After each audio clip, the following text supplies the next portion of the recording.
Présidente, mes chers collègues, bonjour à toutes et à tous. J'ouvre donc la séance et vous souhaite la bienvenue au Forum méditerranéen annuel de l'Assemblée parlementaire de l'OSCE, dédié cette année, vous le comprenez bien, à la situation au Moyen-Orient. C'est avec beaucoup de gratitude que je tiens à remercier nos hôtes arméniens pour leur hospitalité. Et avant de démarrer, je souhaite vous faire part de quelques remarques techniques. L'interprétation simultanée dans les 6 langues de l'OSCE est assurée. Nous prévoyons de conclure cette réunion à 12h30, dans 3 heures précisément, et au-delà, nous n'aurons plus d'interprétation possible. Par conséquent, nous demanderons à tous les orateurs inscrits de limiter leurs interventions à 4 minutes et nous garantissons ainsi qu'au moins un orateur par délégation inscrite ait la parole. 6 points figurent dans notre ordre du jour. Le secrétariat l'a d'ores et déjà fait circuler et je vous demande de bien vouloir adopter cet agenda. S'il n'y a pas d'objection, l'ordre du jour est donc adopté. Madame la Présidente, chère Pia Koma, Monsieur l'Ambassadeur, Mesdames et Messieurs, chers collègues, je vous remercie pour votre présence aujourd'hui à Yerevan, pour votre engagement dans le dialogue autour des affaires méditerranéennes. C'est la première fois que ce forum se réunit en présentiel depuis 2019. En 2019, nous étions à Marrakech. Il était donc bien temps de reprendre cette habitude. Je voudrais également remercier notre présidente Pia Koma pour la confiance qu'elle m'accorde en m'invitant à poursuivre mon mandat de représentant spécial pour les affaires méditerranéennes. Et enfin, je voudrais remercier tout particulièrement les parlementaires des États membres, des États partenaires qui sont présents sur place ou qui, à leur demande, seront présents à distance afin que nous puissions les uns et les autres échanger sur les problèmes, les perspectives de cette grande région méditerranéenne que nous avons en partage. En effet, il est essentiel d'inclure cette perspective régionale à la mesure de la complexité des défis auxquels les pays concernés et leurs populations font face aujourd'hui. Dans nos précédents forums méditerranéens, j'insistais sur la nécessité de réfléchir et d'agir ensemble face aux conséquences dévastatrices du réchauffement climatique dans une région où les catastrophes naturelles mettent hélas à rude épreuve nos capacités de mobilisation internationale sur les plans médiatiques, politiques et surtout humanitaires.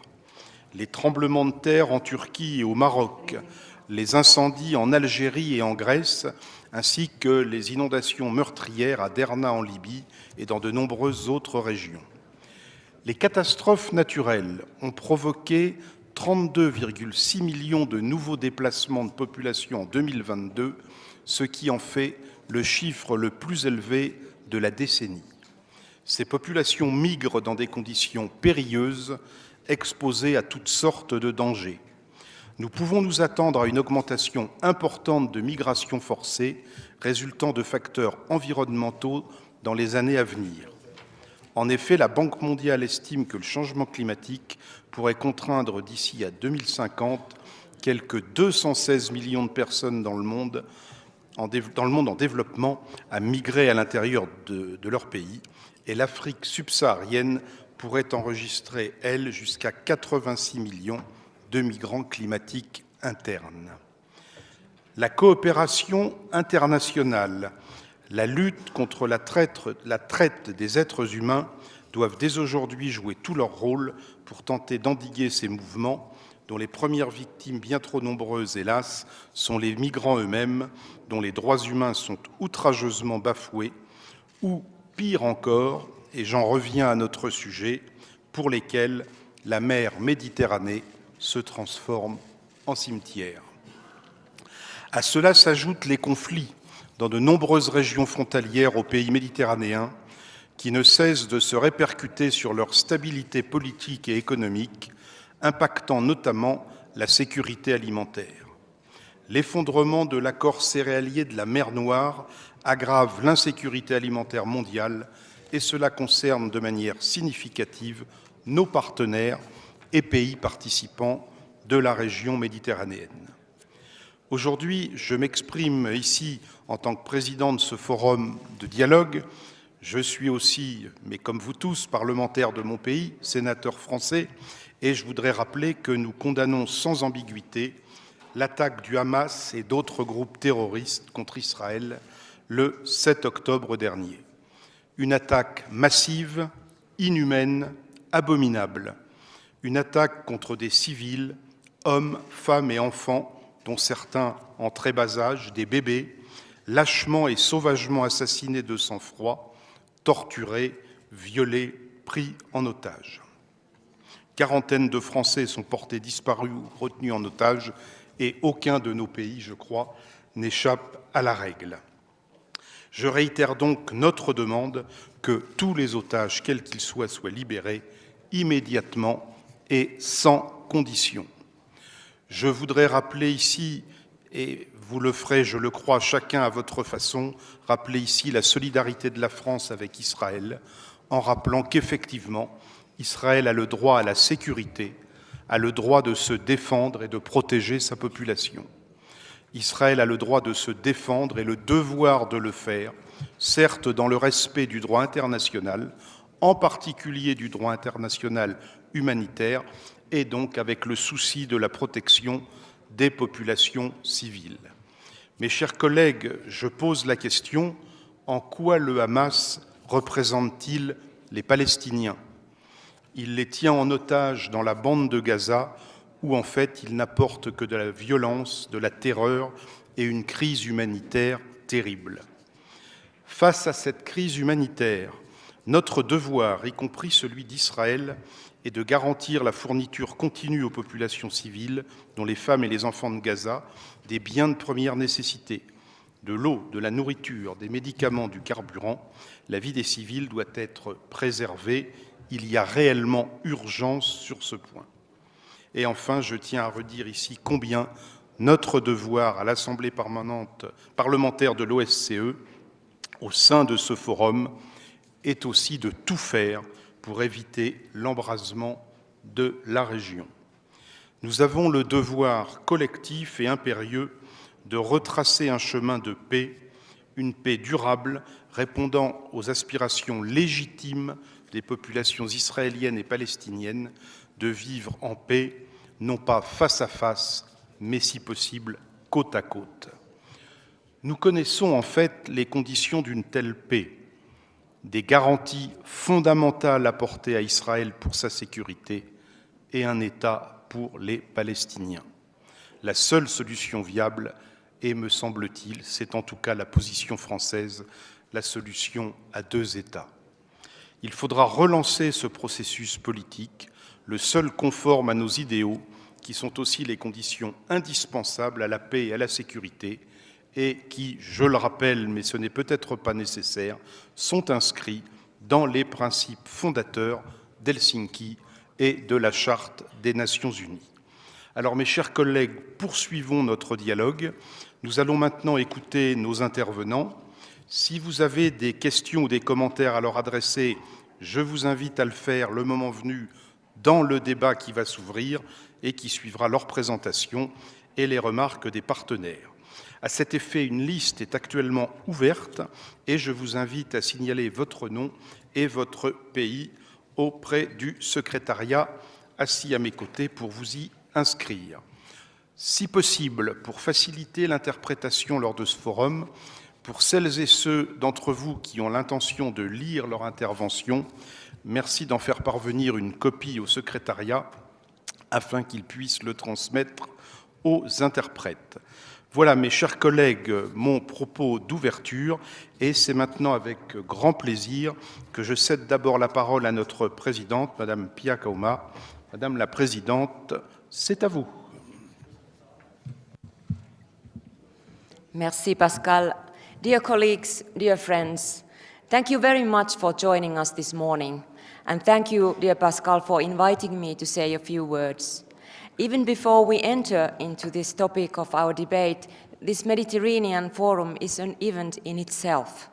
For the first time in 4 years, we are meeting in person to debate the OSCE's Mediterranean agenda. That forum in 2019 was held in Marrakesh, where for the first time an OSCE partner country hosted a statutory meeting of the OSCE PA. The 2019 autumn meeting, organized by our friends in Morocco, was the culmination of decades of efforts by PA leaders to engage with parliaments from the southern shore of the Mediterranean Sea. Let me recall in particular the dedication of the late Elsie Hastings, who was instrumental in that endeavor. I also want to thank you, Pascal, for having served as our special representative on Mediterranean affairs for over 6 years now. I know how much work you have put into meeting with ambassadors in Vienna and parliamentarians during our meetings. Thank you, Pascal. Merci. Clearly, the COVID-19 pandemic has set us back on this front. We did manage to hold an online forum in 2021. But you will agree with me that nothing replaces people-to-people contacts. I'm glad that our friends from Morocco are participating in this autumn meeting. I recognize your long-standing commitment to the OSCE Parliamentary Assembly. We are very proud to have you contribute to our debates. Although a delegation from Israel was unable to travel to Yerevan due to the situation in the country, we will hear a recorded address by the Speaker of the Knesset. Given the defining moment we are witnessing in the Middle East, I'm sure that this will be an important message to hear. We should also welcome that our partners are willing to engage with the OSCE Parliamentary Assembly at the highest level.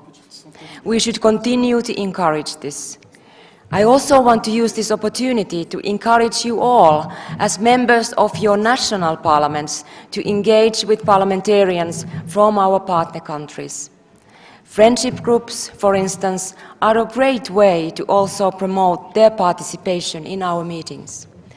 Especially given the current events in the Middle East, we need to encourage greater participation by parliaments from the southern shore of the Mediterranean. We need to hear your voices in our debates. We need to hear your perspectives, and we need this to make sure that we will find the right solutions to our common challenges. I'm sure that today's addresses and debates will be a first step in that direction. I wish you all a fruitful debate. Thank you. Merci, Madame la Présidente, pour ces remarques introductives. Et je passe à présent la parole à Monsieur l'ambassadeur Vesa Häkkinen, représentant permanent de la Finlande auprès de l'OSCE et qui préside cette année le groupe des pays méditerranéens pour la coopération de l'OSCE et qui nous rejoint en direct et en visio depuis Vienne. Monsieur Häkkinen a pris la direction de la délégation finlandaise en 2021. Il a poursuivi une carrière distinguée au sein du ministère des Affaires étrangères finlandais depuis 1999. Il a servi comme ambassadeur en Irak de 2019 à 2021. Il a aussi occupé différents postes en Pologne, en Suède et en Russie. M. Häkkinen a commencé sa carrière en tant que journaliste freelance et il possède une maîtrise en sciences politiques de l'Université d'Helsinki. Monsieur l'ambassadeur, bienvenue et je vous laisse la parole.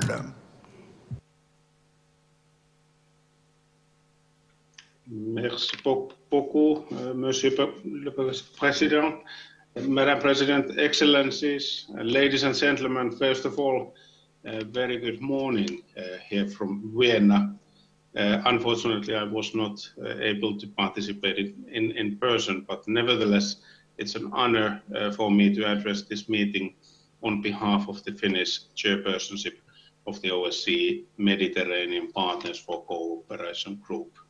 Before I begin, let me start by thanking Armenia for hosting the meeting.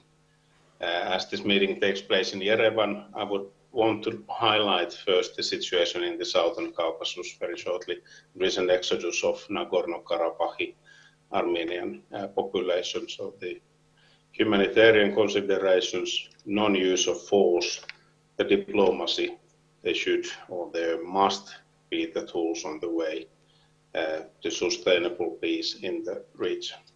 So, ladies and gentlemen, the Mediterranean Partnership for Cooperation group plays a central role in enhancing security. It brings together 53 countries across the OSCE and the Med region. As the incoming chair of the OSCE Chair 2025, we were entrusted with the role of the Med Group's chair, and this happened, as you know, 1 year ahead of schedule, as the OSCE chairpersonship for 2024 was and still is undecided. But I can assure you that the work still goes on here in Vienna, even as I'm speaking. Finland accepted this responsibility in order to support the functioning of the OSCE. In line with the normal annual rotation, Finland will continue its Mediterranean chairpersonship also next year. So, ladies and gentlemen, Russia's invasion of Ukraine fundamentally weakened our security environment. It is at its lowest level since World War II. The attack is a brutal violation of international law and our jointly agreed principles and commitments. This has highlighted the need for intensified cooperation among OSCE partner countries and participating states. The OSCE partnerships offer a unique perspective to security situation in the OSCE region and its neighboring hood, if I may formulate that way. So, Mr. President, Madam President, the Mediterranean region is facing several transnational and cross-dimensional challenges. Med partners are working hard to address these challenges. Still, the current situation in the region remains alarming. As you all well remember, on 7th October, the security of the Med region was profoundly shaken as Hamas launched a brutal terrorist attack against Israel. During the past 6 weeks, 1,200 people in Israel and more than 11,000 people in the Palestinian territory have lost their lives. The humanitarian situation in Gaza is catastrophic. Finland calls for urgent access of aid in accordance with international humanitarian law. We urge the opening of humanitarian safe corridors for the protection of civilians. So what happens in our immediate neighborhood, like now in the Middle East, reflects immediately on the security of all of us. Increased geopolitical tensions force us to find creative ways to respond to security threats. We have to respond comprehensively, combining informal and formal processes. We must maintain the space for negotiated solutions in which all segments of society are included. From our point of view, empowering the role of youth, especially young women, in the role of security is crucial. That's also something that we will emphasize and prioritize during our chairpersonship. And for this, the OSCE offers valuable tools. They include field missions, projects, and dialogue platforms to equip citizens with skill sets to strengthen security locally. The Med Partnership for Cooperation is an excellent platform for developing joint responses to counter security threats. It is also clear that the OSCE partners value OSCE as a platform for dialogue. They have demonstrated their commitment through practical cooperation and active participation. So, dear participants, Finland will chair the Med Partners for Cooperation Group for nearly 2 years. During this period, Finland will invest together with the partners in building confidence and strengthening resilience in the OSCE and Mediterranean regions. there will be a special focus on youth as promoters of security and stability, and this goes also with by sharing best practices. We strongly believe in the continued relevance and added value of the OSCE Mediterranean Partnership. We remain dedicated to further strengthen its strong relations with the OSCE Med partners will be a necessary for a productive OSCE chairpersonship for Finland in 2025. I thank you, Mr. President, and thank you, ladies and gentlemen. Merci, Monsieur l'Ambassadeur, d'avoir pris le temps de nous adresser votre message qui nous met, je le crois, un peu d'espoir et un peu de baume au cœur. Je vais maintenant passer la parole aux représentants des délégations des pays partenaires. Je rappelle que nous avons 6 pays méditerranéens partenaires, l'Algérie, l'Égypte, Israël, la Jordanie, le Maroc et la Tunisie. Nos collègues marocains sont physiquement présents et je les en remercie. Nous aurons une intervention du président de la Knesset et quant aux 4 autres pays, ils n'ont pas donné suite malgré quelques échanges pour une intervention ce matin. Je passe donc, et c'est par ordre alphabétique, la parole à la délégation israélienne, donc représentée aujourd'hui à distance par le président de la Knesset, Monsieur Amir Ohana. Monsieur le Président, la parole est à vous.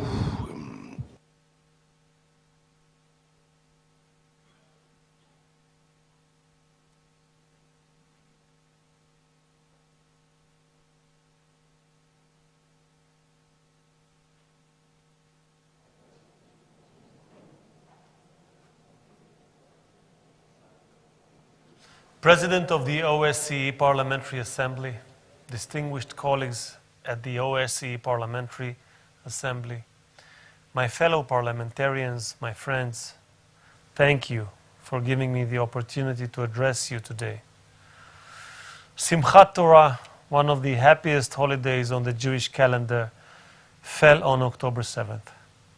The festival marks the conclusion of the annual cycle of public Torah readings and then celebrates renewal with the beginning of a new cycle.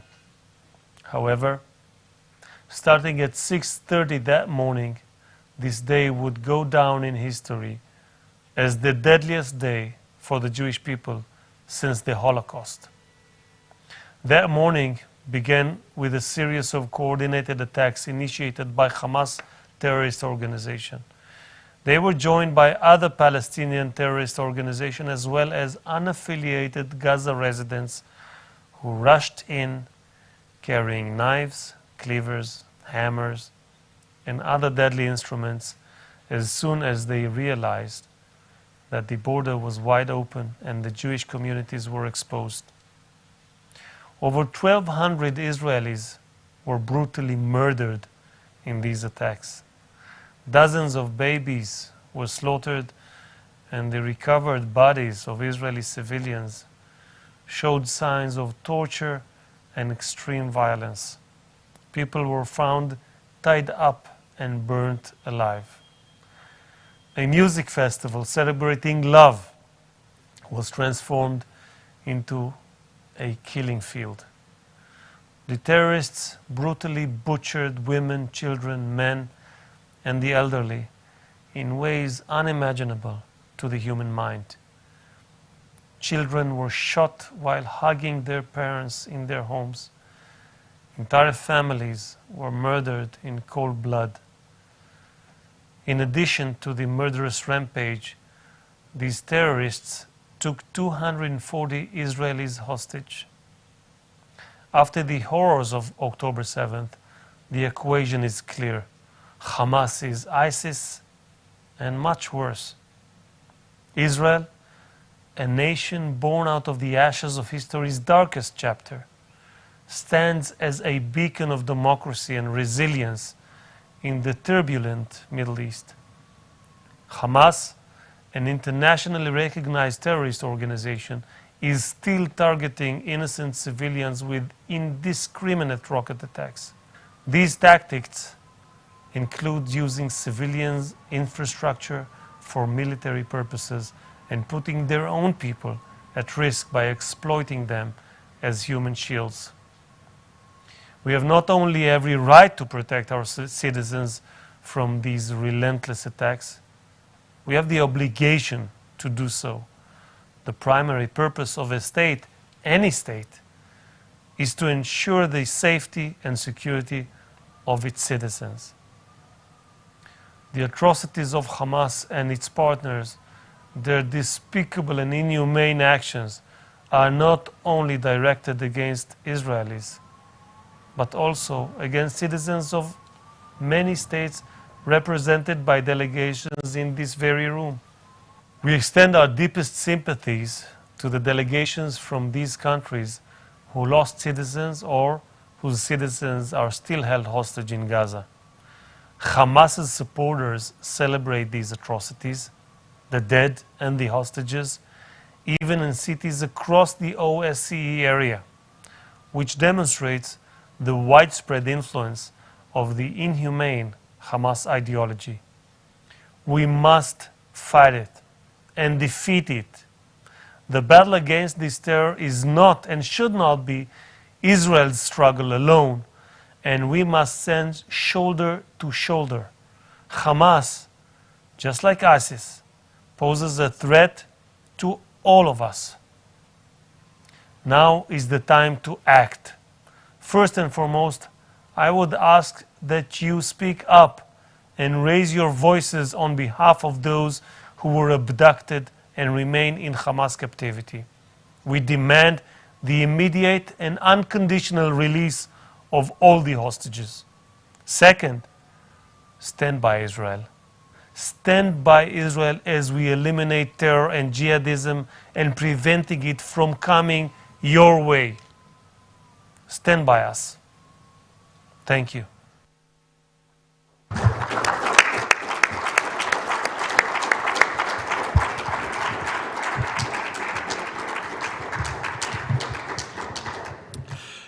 Merci, Monsieur le Président, pour votre intervention.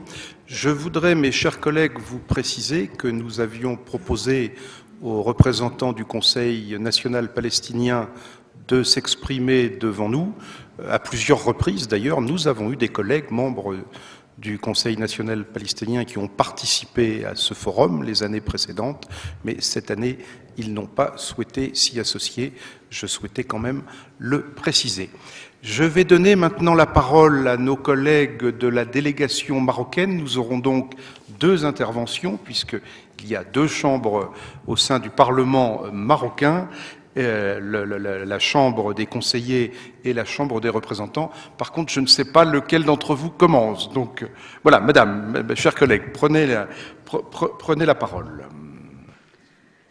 Excellences, Mesdames et Messieurs, au nom de la délégation de la Chambre des conseillers du Maroc, je tiens à exprimer notre sincère gratitude pour l'excellente organisation de la 21e réunion d'automne et du Forum méditerranéen par les autorités arméniennes et le secrétariat de la paix OSCE.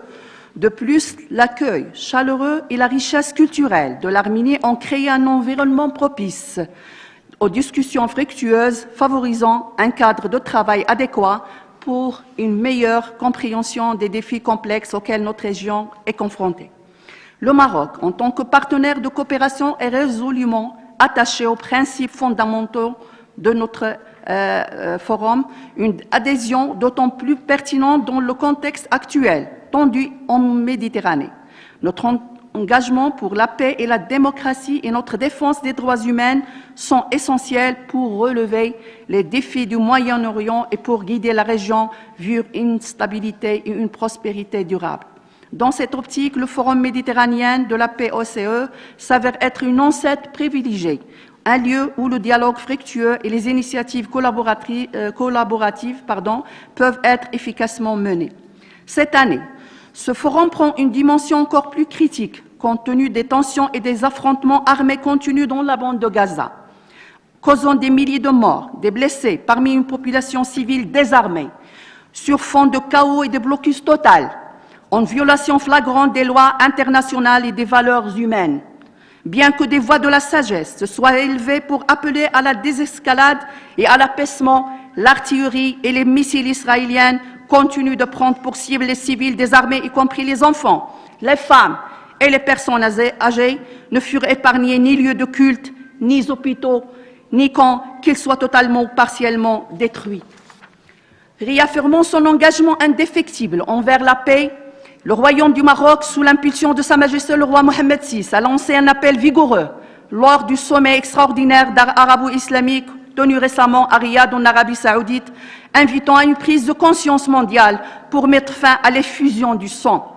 Sa Majesté a clairement identifié 4 impératifs urgents à mettre en œuvre pour naviguer hors de cette crise humanitaire. En premier lieu, induire une désescalade immédiate et tangible et mettre un terme aux hostilités militaires et parvenir à un cessez-le-feu durable et vérifiable afin d'interrompre le cycle de violence. Deuxièmement, assurer la protection des civils et garantir que leur sécurité ne soit plus compromise en accord avec l'exigence du droit international et du droit international humanitaire. Troisièmement, acheminer sans entrave et en quantité adéquate de l'aide humanitaire aux populations affligées de Gaza. Enfin, il est impératif de forger une vision politique qui puisse revitaliser la perspective d'une solution à 2 États. Une vision soutenue par la communauté internationale est essentielle pour la paix durable dans la région. Ces priorités, messieurs, ne sont pas seulement des réponses à une crise. Elles représentent les fondements d'une stratégie de paix et de stabilité à long terme, conformément aux principes que le Maroc a toujours défendus sur la scène internationale. Excellences, Mesdames et Messieurs, l'Assemblée parlementaire de l'OSCE se distingue comme une institution de premier plan, incarnant des valeurs fondamentales telles que la démocratie, le respect des droits humains, la justice, l'équité. Ces principes ne sont pas des simples idiots, mais le socle sur lequel repose l'engagement de cette organisation à être le porte-voix fidèle des aspirations des peuples de cette région. Aux 4 coins du globe, des individus de toute religion, origine et localité se sont levés, unis dans les rues pour exprimer leur indignation et réprouver les agressions brutales perpétrées contre des habitants de Gaza. Ils ont clamé d'une voix forte et claire leurs exigences pour un cessez-le-feu immédiat et l'arrêt des violations contre les civils, ainsi que pour l'acheminement sans entrave de l'aide humanitaire nécessaire au soulagement des populations éprouvées de Gaza.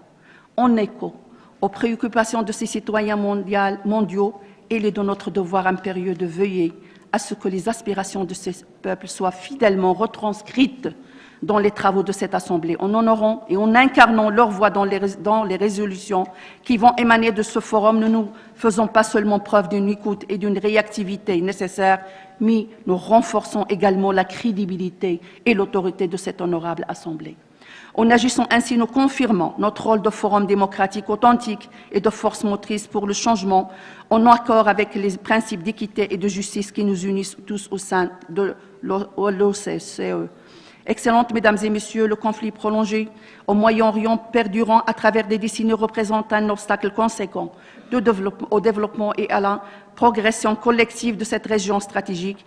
Il entrave notre marche collective vers des avancées significatives sur des thématiques capitales qui requièrent notre attention, notamment la lutte contre la corruption, la maîtrise des flux migratoires, l'éradication du terrorisme et les changements climatiques. Face à cette réalité, il est impératif de conjuguer nos efforts pour forger une paix durable, s'appuyant sur la vision d'une solution à 2 États approuvée et soutenue par la communauté internationale. C'est seulement à travers l'établissement d'une telle paix que nous pourrons réellement nous attaquer aux défis structurels qui entravent notre avancée et œuvrer ensemble pour l'émergence d'un Moyen-Orient et d'une Méditerranée unie, prospère et pacifiée. En outre, l'impasse persistante du conflit israélo-palestinien menace d'agir comme un catalyseur pour une escalade régionale majeure, voire mondiale, ce qui souligne avec une acuité accrue la nécessité absolue d'atteindre une résolution juste et équitable. La mise en œuvre d'une solution à 2 États reconnue internationalement est impérative, non seulement pour la stabilité du Moyen-Orient, mais également pour l'équilibre géopolitique global. C'est dans l'intérêt de l'humanité tout entière que nous devons endosser notre responsabilité avec courage et détermination, veillant à ce que les décisions et délibérations émanant des travaux de cette Assemblée soient inébranlablement dirigées vers la concrétisation de cette vision de coexistence pacifique et du vivre commun. Excellences, Mesdames et Messieurs, il est de notre devoir, en tant que représentants des peuples et artisans de la paix, d'orienter notre mission législative et diplomatique vers l'accomplissement de cet objectif pour que la prochaine génération hérite d'un monde où la justice et la paix sont les piliers de la vie internationale. En clôture de cette allocution, je tiens à saluer la paix, le OSCE, pour son rôle crucial en tant que plateforme de dialogue, de débat et d'échange entre parlementaires, l'excellente organisation du Forum méditerranéen qui aborde de front les défis de notre région démontre l'engagement profond de cette Assemblée pour forger un avenir prospère et paisible dans la région méditerranéenne. Merci.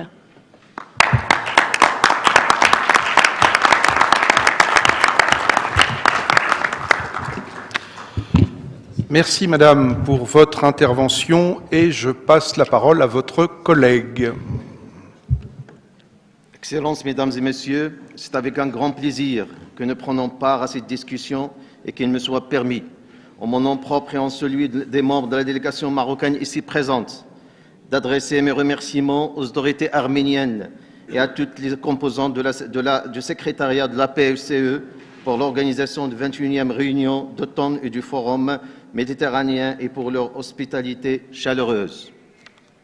Cette année, le Forum méditerranéen nous rassemble à un moment où la crise humanitaire à Gaza devient catastrophique et sans précédent, où la situation au Moyen-Orient s'assombrit d'heure en heure, plus que de 4 semaines après le déclenchement de la guerre dans la bande de Gaza, les civils sont toujours pris en cible, faisant des milliers de pertes de vies humaines, des dizaines de milliers de blessés, des sans-abri et de disparus, des lieux de culte, les installations civiles et infrastructures sont toujours bombardées.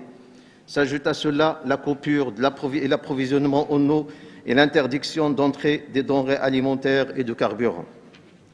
Ces actes d'escalade israéliens sont en contradiction avec le droit international humanitaire et les valeurs humaines universelles qui imposent en tout temps et en tout lieu des principes clairs de distinction, de proportionnalité et de précaution. Face à cette tragédie humaine, nous devons déployer des efforts communs pour appeler à une escalade urgente conduisant à un cessez-le-feu durable et à la fin des hostilités. La priorité et le message de la communauté internationale dans ce contexte doivent être limpides. Il est nécessaire et urgent de protéger les civils, de permettre l'acheminement des aides humanitaires de façon continue et en qualité suffisante au profit des populations de Gaza et de libérer les prisonniers et les détenus. Il est impératif d'ouvrir une perspective politique à la question palestinienne, permettant le retour à des négociations constructives en vue d'une solution à 2 États, telle que convenue au niveau international et in fine l'établissement d'un État palestinien indépendant, coexistant dans la paix et la sécurité avec Israël. Il n'est en effet plus possible d'ignorer les causes profondes qui ont conduit à la détérioration de la situation, notamment le blocage politique de la question palestinienne, la persistance des actes de provocation autour des lieux saints, des mesures unilatérales oppressives dans les territoires palestiniens occupés.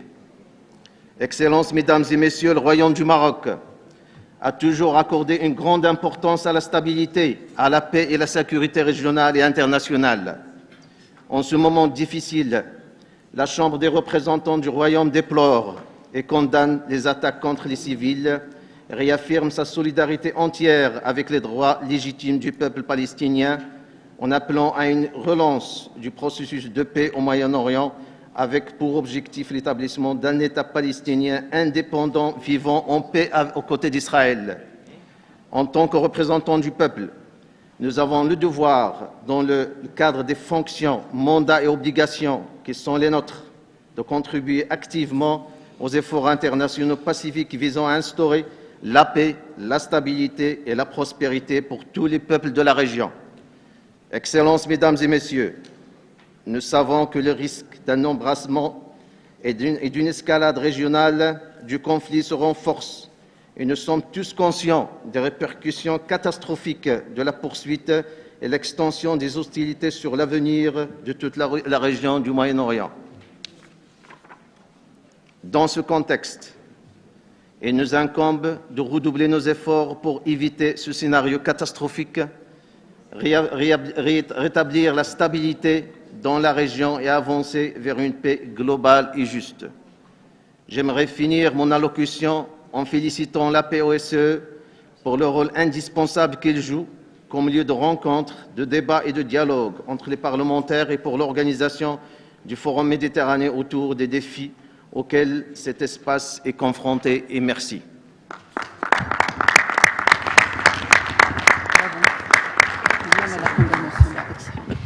Merci, chers collègues, pour votre intervention.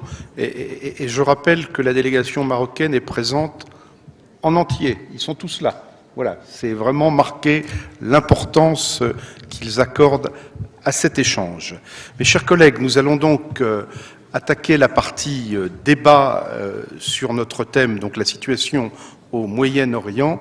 Et pour commencer, je donne la parole au Dr Daniela Derrider, vice-présidente de notre Assemblée parlementaire, présidente de la commission ad hoc sur la migration. Chère Daniela, c'est à toi. Merci Pascal. Sehr geehrte Frau Präsidentin, lieber Herr Vorsitzender, liebe Kolleginnen und Kollegen. Jeden Tag auf meinem Weg in mein Bundestagsbüro komme ich am Holocaust-Mahnmal vorbei. Nie wieder dürfen wir so etwas wie den Holocaust zulassen. Daran erinnert uns dieses Mahnmal auch als Abgeordnete des Deutschen Bundestages. Wir dürfen nie wieder zulassen, dass Menschen wegen ihres Glaubens diskriminiert werden, auch nicht durch Schweigen. Und es freut mich, wenn ich an diesem Mahnmal vorbeikomme, dass ich dort viele Schülerinnen und Studierende sehe, die sich mit unserer deutschen ganz besonderen Geschichte auseinandersetzen. Dieses Mahnmal und unsere politische Bildung sind auch ein Teil unserer Aufarbeitung eines nie dagewesenen Menschheitsverbrechens. Und es ist ein Akt der Versöhnung, dass es ein solches Mahnmal in Berlin gibt. Durch politische Bildung wollen wir beibringen allen Menschen in unserem Land, dass Toleranz einer unserer zentralen Werte ist. Das ist mir besonders wichtig, denn mein Vater war Widerstandskämpfer in Belgien, was ich lange Zeit auch als politisches Erbe begriffen habe, um mich auch politisch einzusetzen. Dennoch ist es heute wichtig, dass wir uns als Parlamentarische Versammlung unseren Blick auf unsere Partnerländer im Mittelmeer richten. Der Krieg zwischen Israel und der islamistischen Hamas markiert nämlich ebenfalls eine starke Zäsur. Die Terrorattacken der Hamas am 7. Oktober 2023 sind ein beispielloser Angriff, den wir auf das Schärfste verurteilen, liebe Kolleginnen und Kollegen. Auch deshalb ist der heutige Austausch mit den Kolleginnen und Kollegen aus den maghrebinischen und den arabischen Kooperationsländern so wichtig. Ich begrüße deshalb ganz besonders, dass hier auch die marokkanische Delegation das Wort ergriffen hat. Niemals seit der Shoah wurden an einem einzigen Tag mehr Menschen jüdischen Glaubens getötet. Die Hamas-Terroristen haben mehr als 1200 Jüdinnen und Juden massakriert, darunter sogar Säuglinge und kleine Kinder, Frauen und alte Menschen.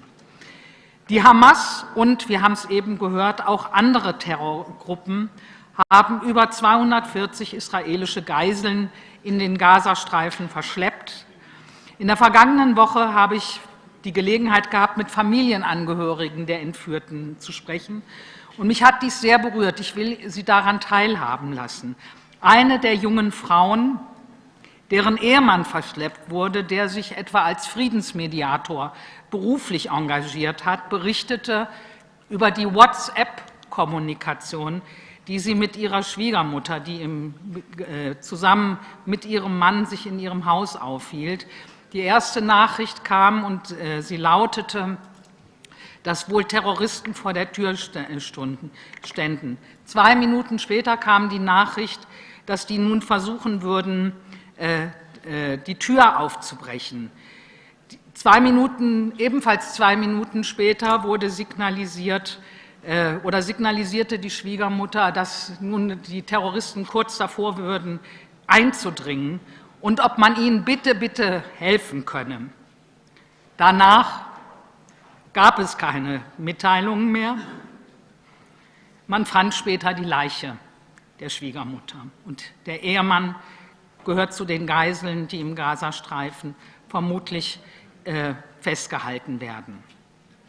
Diese erschütternden Schilderungen zeigen, niemand kann sich vorstellen, was die Geiseln erleiden müssen, aber auch ihre Angehörigen, die um deren Überleben bangen. Mich hat zudem zutiefst schockiert, wie die Hamas Frauen als Kriegstrophäen vorzeigt, vergewaltigt und schändet. Das, liebe Kolleginnen und Kollegen, ist etwas, was wir ebenfalls nicht zulassen dürfen. Israel hat das Recht und ja auch die Verpflichtung, sich gegen diesen barbarischen Terrorakt zu verteidigen. Nichts rechtfertigt diesen Massenmord an unschuldigen Zivilistinnen und Zivilisten. Und wir als Deutsche mit unserer besonderen Verantwortung haben deshalb die Formel gewählt: nie wieder. Nie wieder ist aber jetzt. Nie wieder heißt auch, dass wir an der Seite Israels stehen müssen. Dennoch, nach den Bestimmungen des humanitären Völkerrechts und der Genfer Flüchtlingskonvention sind unverhältnismäßige, wahllose und erst recht vorsätzliche Angriffe untersagt, bei denen Zivilistinnen und Zivilisten getötet und verletzt werden. Diese gelten zu Recht als Kriegsverbrechen. Von seiner völkerrechtlichen Verantwortung wird niemand entbunden. Seit der israelischen Gegenoffensive wurden bereits mehr als 10.000 Palästinenserinnen und Palästinenser getötet. Das sind in nur 4 Wochen mehr Opfer als in allen anderen Gazakriegen zuvor. Von insgesamt rund 2,3 Millionen Bewohnerinnen und Bewohnern Gazas sollen bereits mehr als 1,5 Millionen in den Südteil geflohen sein.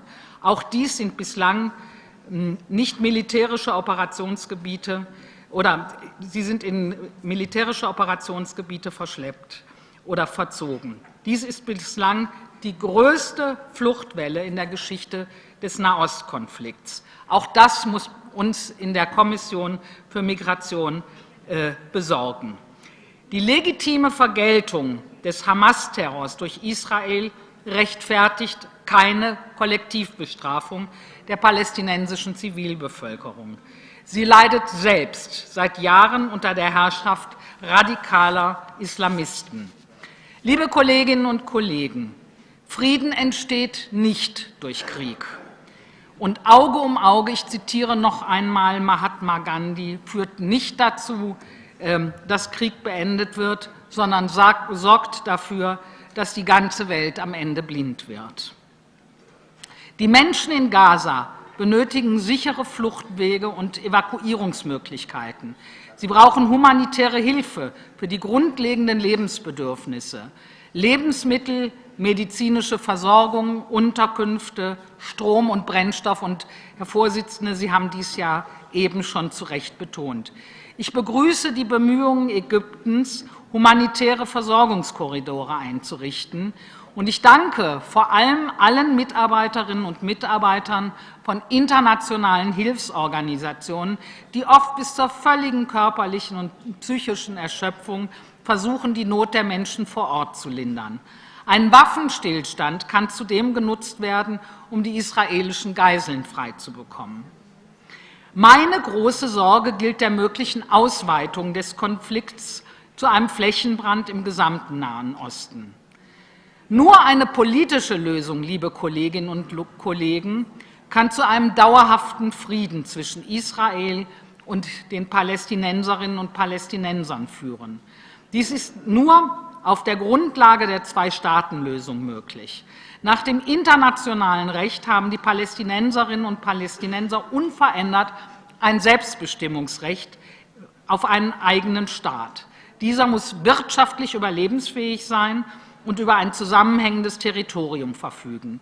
Israel muss den völkerrechtswidrigen Siedlungsbau im besetzten Westjordanland stoppen. Es ist eine Conditio sine qua non. Die willkürlichen Gewaltakte von israelischen Siedlern gegen die palästinensische Zivilbevölkerung muss dringend unterbunden werden. Und wir, liebe Kolleginnen und Kollegen, müssen uns die Terrorbekämpfung ganz weit oben auf die Agenda setzen. Auch dafür müssen wir uns als Parlamentarierinnen und Parlamentarier in der OSZE-PV einsetzen. Lassen Sie uns, liebe Kolleginnen und Kollegen, gemeinsam mit den Kolleginnen und Kollegen aus den Partnerländern des Maghreb und im Nahen Osten um die Möglichkeiten der parlamentarischen Diplomatie bemühen, um für Frieden im Nahen Osten einzutreten. Die Küstenregion des Mittelmeers war einst die Wiege antiker Hochkulturen der menschlichen Zivilisation. Heute gleicht sie eher einem Massengrab, in dem auch Flüchtende ertrinken. Gerade das besorgt mich auch als Vorsitzende der Kommission für Migration. Dies müssen wir dringend ändern durch gemeinsame Bemühungen. Vielen Dank.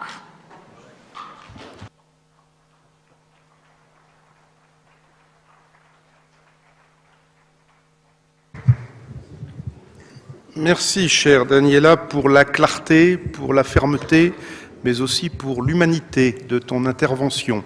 Je vais maintenant donner la parole. Madame Tabor O'Connor de l'Islande. Madame, vous avez la parole. Et ensuite, ce sera Giuseppe Di Cristofaro de l'Italie. Madame. Monsieur le Président, on behalf of the Icelandic delegation, I find it necessary to elaborate on the nation's stance on the conflict of Hamas and Israel in light of Iceland's abstinence in the vote of Jordan's proposal for a resolution in the United Nations General Assembly on October 27th.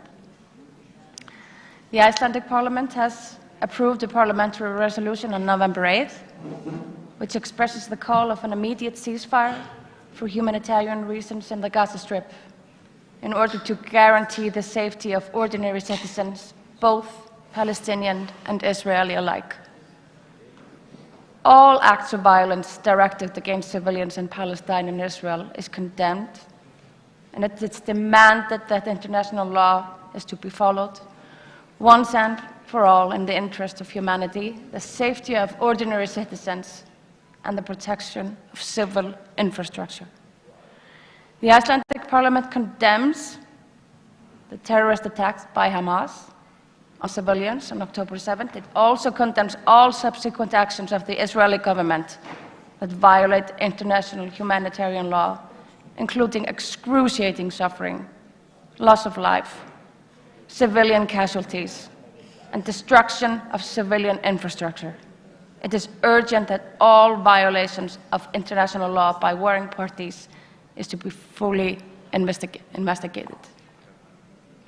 We also call for the humane treatment and immediate release of hostages, the availability of aid and humanitarian organizations, and that emergency shelters and medical assistance is to be brought to the public immediately.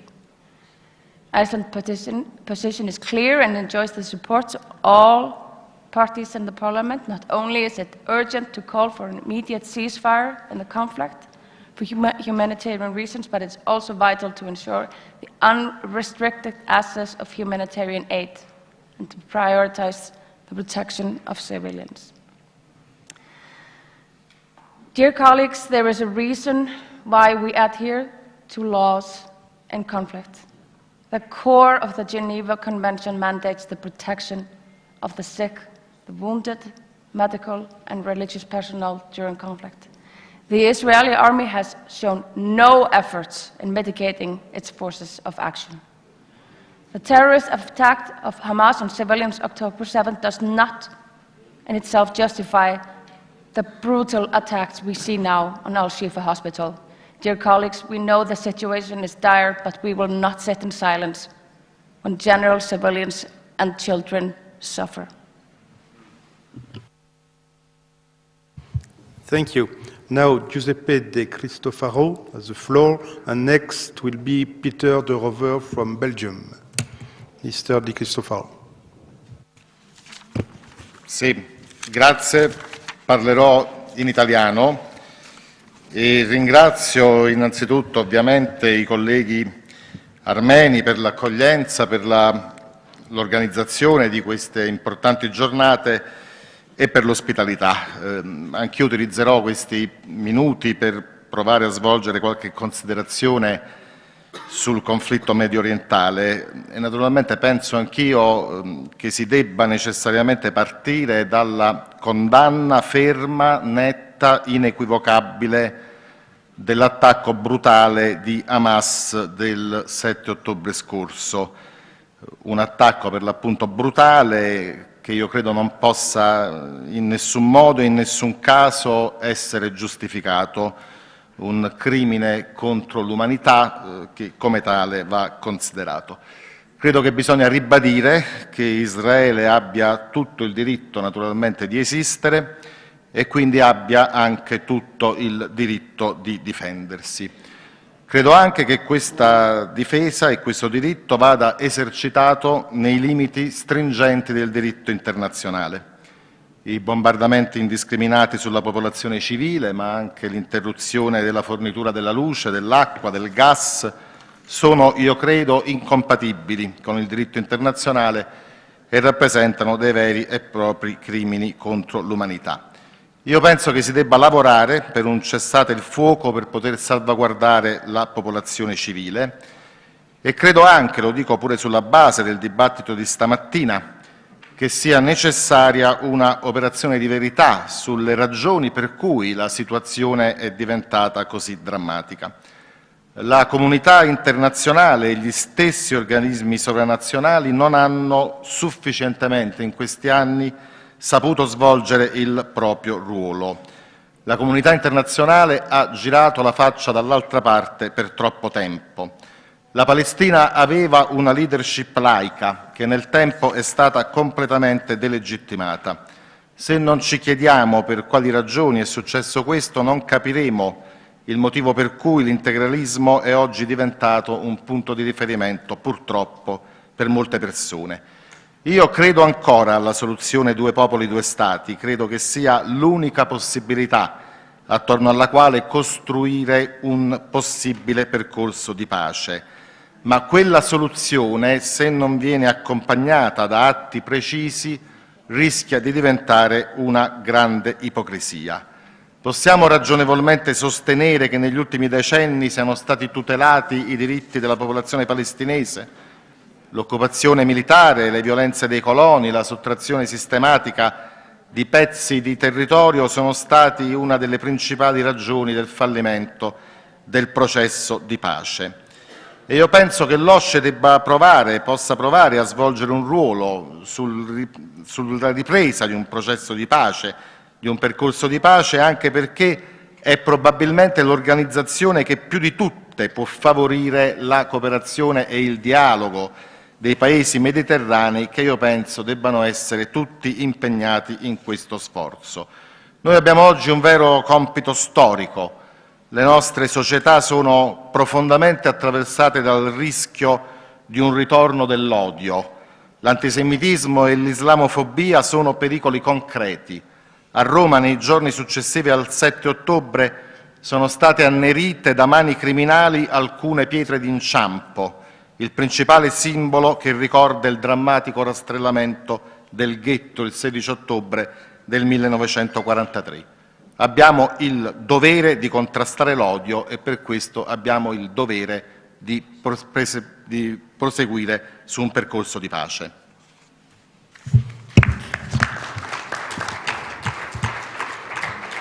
Merci beaucoup. La parole est à Peter de Rover de la Belgique et ensuite ce sera Kyriakos Adjiani de Chypre. Thank you very much, Mr. President. Dear colleagues, I won't take much of your time. I only want to say that what's happening today in the war between Israel and Hamas has also grave consequences in our countries and in our cities. I come from Antwerp, and we have an important presence of Jewish people living there, and they are, as we speak, they are afraid of going into the streets because of the growing anti-Semitism. And for that reason, I'm very glad that some colleagues yesterday spoke out against and condemned the growth of anti-Semitism, and I really welcome that. But I would really like to ask everyone to avoid the word "but" after condemning anti-Semitism, because I think that, dear colleagues, there is no space for the word "but" if you are condemning anti-Semitism.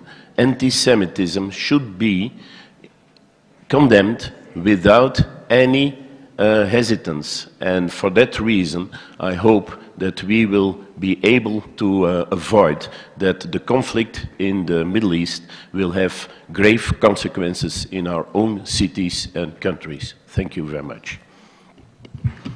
Merci. La parole est à Kyriakos Adjiani de Chypre et ensuite ce sera Alexander Muscat de Malte. Kyriakos, tu as la parole.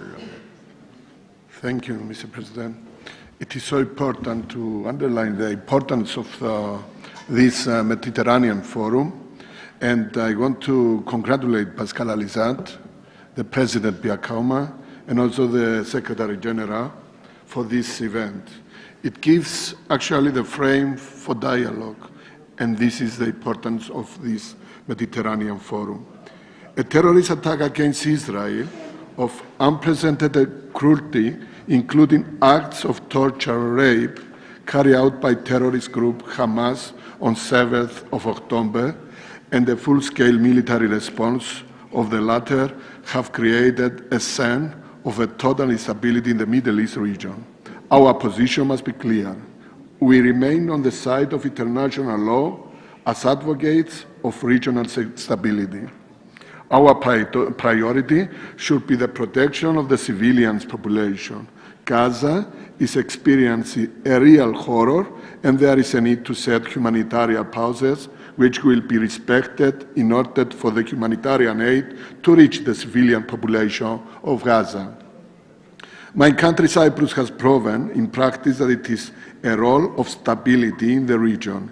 It is recognized by all sides as a honest and reliable stakeholder who defends international law and the rule of law. In this respect, the government presented a comprehensive plan for the creation of a Cyprus-Gaza humanitarian corridor by sea to support the suffering population of Gaza and to facilitate humanitarian aid to reach those who need it as quickly as possible. In addition to that, there is an urgent need for the strategical defeat of the terrorist organization Hamas, a terrorist organization that has attacked civilians, that has attacked society, is holding hostages, and is using them as human shields, and has nothing to do with the Palestinians or the Palestinian Authority. Unfortunately, Turkey seeks to increase their influence in the region by portraying themselves as protectors of Muslims and peacemakers, justify the war crimes committed by Hamas, and accusing Israel of being a terrorist state.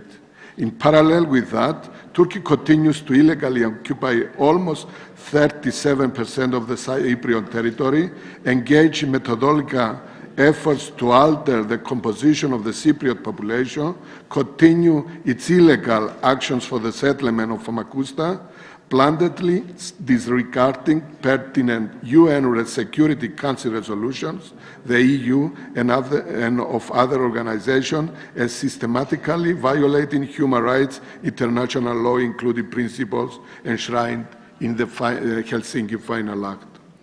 An uncontrolled escalation of the conflict cannot be excluded. Obviously, the deteriorating regional security situation will have implications for all the countries in the region, including Cyprus. The war has caused already new movements of refugees, which will lead to a general increase in migration movements toward Europe and Cyprus. Also, EU countries cannot be excluded from a possible transfer of violence with terrorist attacks outside the region. After all, Hamas had already called on the Palestinians, wherever they are, to attack Israeli targets. Finally, we must not forget both the strongly Islamist character of Hamas and the traditional instrumentalization of the Palestinian problem by Islamist terrorist organizations. The continuation of the conflict will have serious implications for the Islamic radicalization and terrorism. After the dissolution of Hamas as a precondition, we have to speak for the right of Israel and Palestine for security. We all have to give our best to create a new dynamic for start of negotiation for a solution. Ending the military actions means, on the same time, the necessity for the solution. It is time to see the situation as a window of opportunity for a comprehensive solution between the Palestinians and Israel. We all have the right, but also the responsibility to speak for the next day. After this war has to come a fair solution based on international law and on the right for security for both sides. Thank you very much. Merci, Kyriakos. La parole est à Alexander Muscat de Malte, et ensuite ce sera Madame Farah Karimi de Néderlande. Thank you, Mr. Chair. Dear colleagues, I invite you here today to focus on the principles underlying a comprehensive, just, and lasting peace in our regions and in our countries. During the last OSCE meeting, the focus was on the Russian war of aggression in Ukraine and the devastation that is happening to many civilians there. Unfortunately, now the focus is yet on another conflict between Israel and Palestine. And we all know that it is not a new conflict where too many innocent lives have been lost on both sides. The current events in Israel and Palestine clearly mark the tragic unfolding of the worst-case scenario in a region already marked by high volatility. Malta unequivocally and categorically condemns the terrorist attacks by Hamas on Israel. While we affirm Israel's right to protect its own population, it is imperative, dear colleagues, that this is done in respect of international law. We are also very concerned about the fate and the well-being of civilians, especially the disproportionate effect on children. The military incursion into Gaza is exacerbating what was already a very dire humanitarian situation. The WHO, the World Health Organization, stated that many of Gaza's hospitals are not working. Some patients had to undergo serious operations, including amputations without any anesthesia. According to Antonio Guterres, Gaza is becoming a graveyard of children, with hundreds of girls and boys killed every day.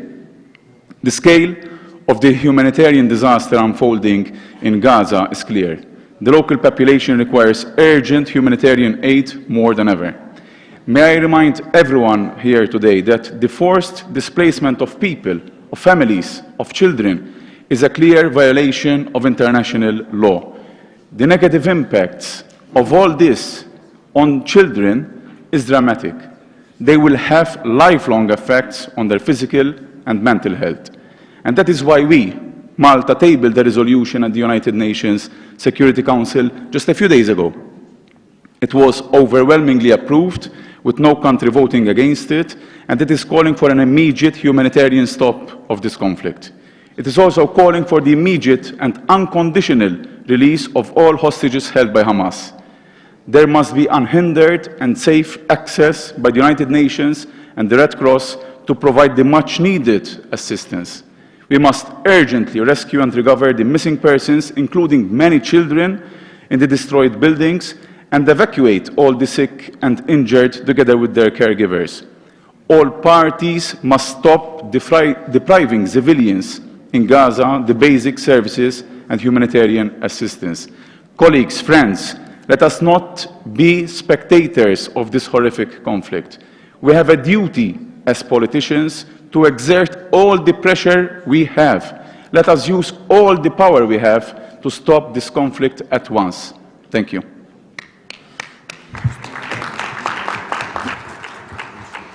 Merci. La parole est maintenant à Mme Farah Karami des Néerlandes et ce sera ensuite à Père Joan Pons de l'Espagne.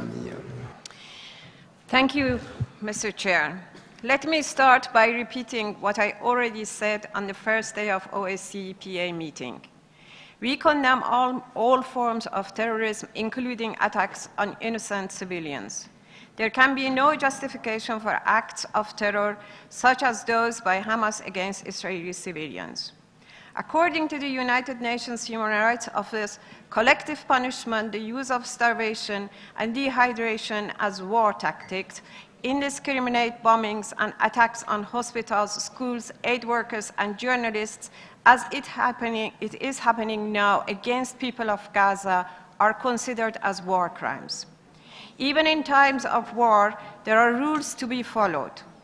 Double standards in this regard only serve to weaken our collective efforts toward achieving global peace and security.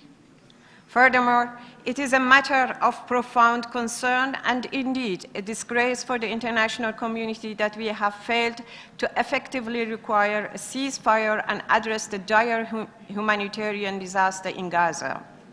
Therefore, the singular message emerging from this meeting must be clear: an immediate ceasefire and an end to the killings of civilians, women, men, and children, and an end to collective punishment of people of Gaza.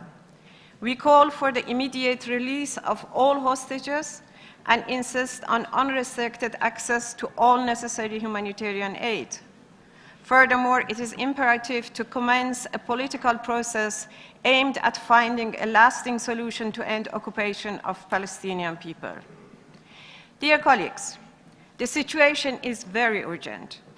Israel's intelligence minister wrote today in an op-ed in the Jerusalem Post advocating for permanent displacement of Palestinians from Gaza. I quote, "Instead of funneling money to rebuild Gaza or to the failed UNRWA, the international community can assist in the costs of resettlement, helping the people of Gaza build new lives in their new host countries." Please think about this. The history will judge all of us. We must stand on the side of humanity. None of us can say, "Wir haben es nicht gewusst." We know it. We see every second what is happening to Gazan people. The New York Times yesterday, smoldering Gaza becomes a graveyard for children. Merci, Madame. La parole est maintenant à notre collègue Père Joan Pons de l'Espagne et ce sera ensuite Christos Sénékis de Chypre. Merci Pascal. Et d'abord, je voulais réagir à ce que tu as dit au début par rapport au fait qu'on a eu le dernier meeting en 2019. Et la réalité est qu'en termes de migration, dans la région, c'est toujours un challenge. En termes de sécurité, il y a un collègue qui l'a dit, il y a la guerre en Ukraine et on a le 5e conflit à Gaza. Donc la réalité, c'est qu'on est dans une situation de moins de sécurité qu'il y a 4 ans. Donc on a besoin plus que jamais de cette organisation de l'OSCE. Et en deuxième pilier, je dirais qu'on a plus que jamais besoin du dialogue. Ça, c'est la première chose que je voudrais dire. I would like also to add and to express my gratitude to serve as a special representative on climate change. And I think it was very important that Pia, our president, attended this OSCE meeting on climate change in July, which shows that this is very important. And just because you, Pascal, mentioned it, you mentioned climate change, I would like to say something, five bullet points. Climate change has no borders.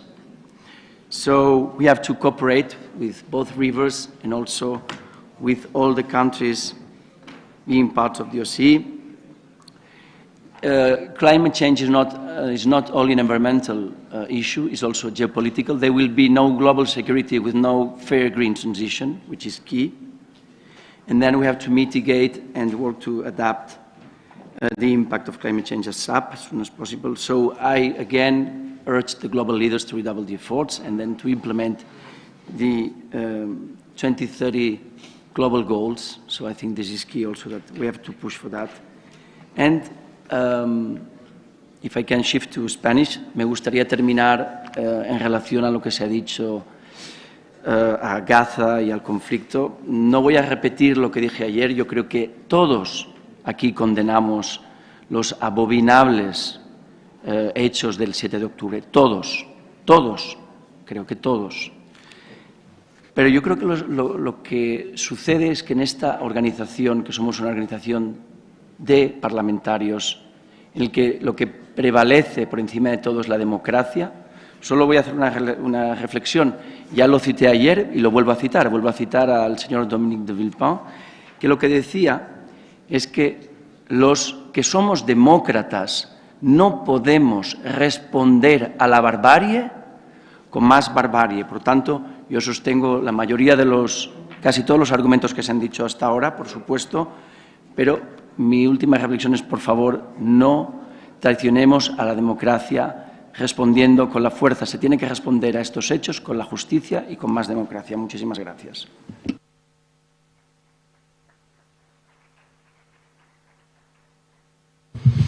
Merci. La parole est à Christophe Xenakis de Chypre et ensuite ce sera Fabrizio Comba de l'Italie. Chers collègues, vous avez la parole. Merci beaucoup, Monsieur le Président.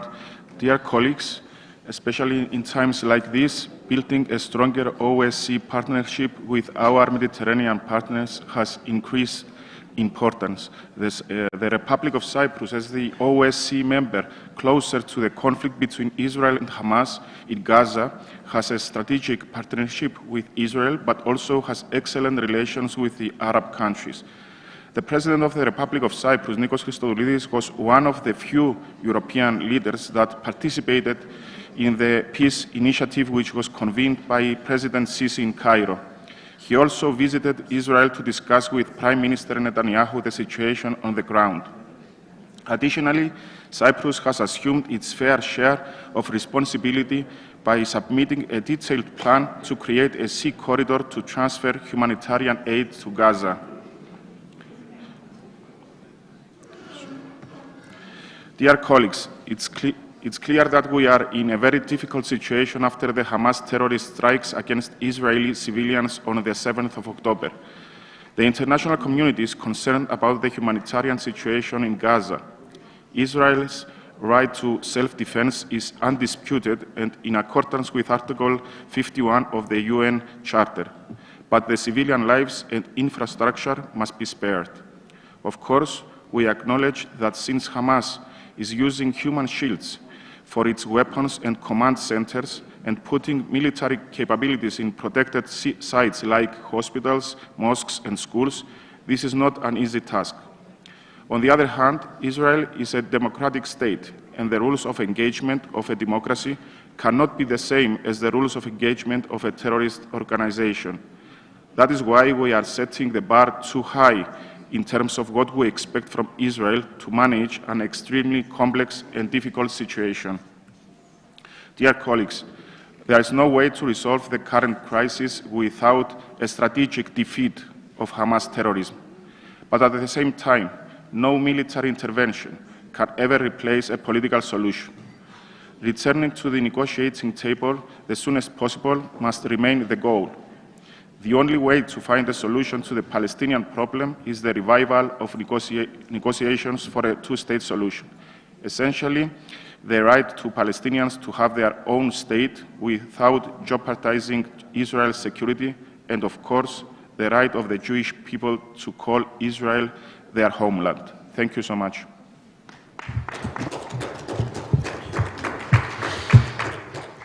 Merci. La parole est maintenant à Fabrizio Comba de l'Italie et ensuite ce sera Jorge Seguro Sanchez du Portugal. Chers collègues italiens, vous avez la parole. Cari colleghi, ogni volta che vedo un notiziario e scorro le news su internet e ascolto del numero dei morti civili che aumenta vorticosamente di giorno in giorno, sento davvero una fitta nel cuore, al di là delle bandiere, delle appartenenze, delle parti coinvolte, delle colpe dell'uno o dell'altro. Un senso di umanità mi scuote forte fin nel profondo dell'anima, perché il male che abbiamo visto emergere in queste settimane in quella parte del mondo è talmente indicibile che proviamo esecrazione soltanto a pensarlo. Ma sono sicuro di non essere il solo a provare questo sentimento di terribile smarrimento ed angoscia per ciò che sta accadendo da circa un mese e mezzo nei territori di guerra israelo-palestinesi. Poi immediatamente la parte cosciente che è in me subito si trasforma questa inquietudine in una necessità di intervento, in una pressante esigenza di azione politica che miri a trovare una soluzione di pace, che nelle fermare i morti, la distruzione, il male, l'orrore della guerra innescata dai signori del terrore. La questione mediorientale nello scacchiere internazionale e nell'equilibrio geopolitico globale è un tema fondamentalmente irrisolto. Solo negli ultimi decenni si sono susseguiti conflitti sanguinosi che hanno coinvolto Siria, Iraq, Yemen, Afghanistan, Libano, più altri episodi sporadici di attentati e genocidi in altri paesi, tralasciando ciò che sta accadendo nel vicino Nord Africa, si pensi alla Libia. E come non ricordare la voglia di democrazia e libertà del popolo soffocato in Iran? Dunque, mai come in questo tempo l'OSCE ha il compito di portare a termine la sua missione basilare, incessante azione di prevenzione dei conflitti per favorire sviluppo economico e sociale e la lotta senza quartiere al terrorismo internazionale. E laddove, come nel caso attuale, la prevenzione non è più possibile perseguirla, allora la mediazione come intervento diplomatico e umanitario per cercare di mettere la parola fine a tutto questo assurdo male. Da parte nostra ci deve essere tutto l'impegno, tutto il sostegno possibile affinché si fronteggi questa situazione con la massima solerzia. Mi preme rammentare a tutti noi che la nostra organizzazione, composta da tutti gli Stati partecipanti, deve essere in prima linea nell'affermare che non vi può esistere sicurezza duratura senza il rispetto dei diritti umani e senza istituzioni democratiche e funzionanti. Il nostro primo obiettivo quindi dovrà essere la democratizzazione delle aree dei teatri di guerra e quelle nazioni come l'Italia che sono dall'altra parte del versante del Mediterraneo dovranno essere con l'esempio, con la testimonianza di civiltà, la testa d'ariete necessaria per scardinare la rete del terrore che destabilizza questa parte di mondo. Sì, con il peso della nostra storia democratica, della nostra storia millenaria, della nostra cultura, del nostro diritto. Solo in questo caso, care colleghe e cari colleghi, sarà possibile vincere questa grande sfida di civiltà, far capire ai signori del terrore che il rispetto della vita, il rispetto delle persone, il rispetto dei diritti vengono prima di ogni altra cosa e che le barbarie della violenza, della forza distruttrice e del male alimentano solo loro stesse, risucchiandoli nel baratro dell'orrore e della morte. Oggi, prima ancora di disquisire sull'origine dei conflitti che noi conosciamo da decenni, abbiamo il dovere di capire come le nostre istituzioni debbano aiutare questi conflitti stessi a cessare, senza se e senza ma, senza infingimenti e sterili diatribe dialettiche. Grazie.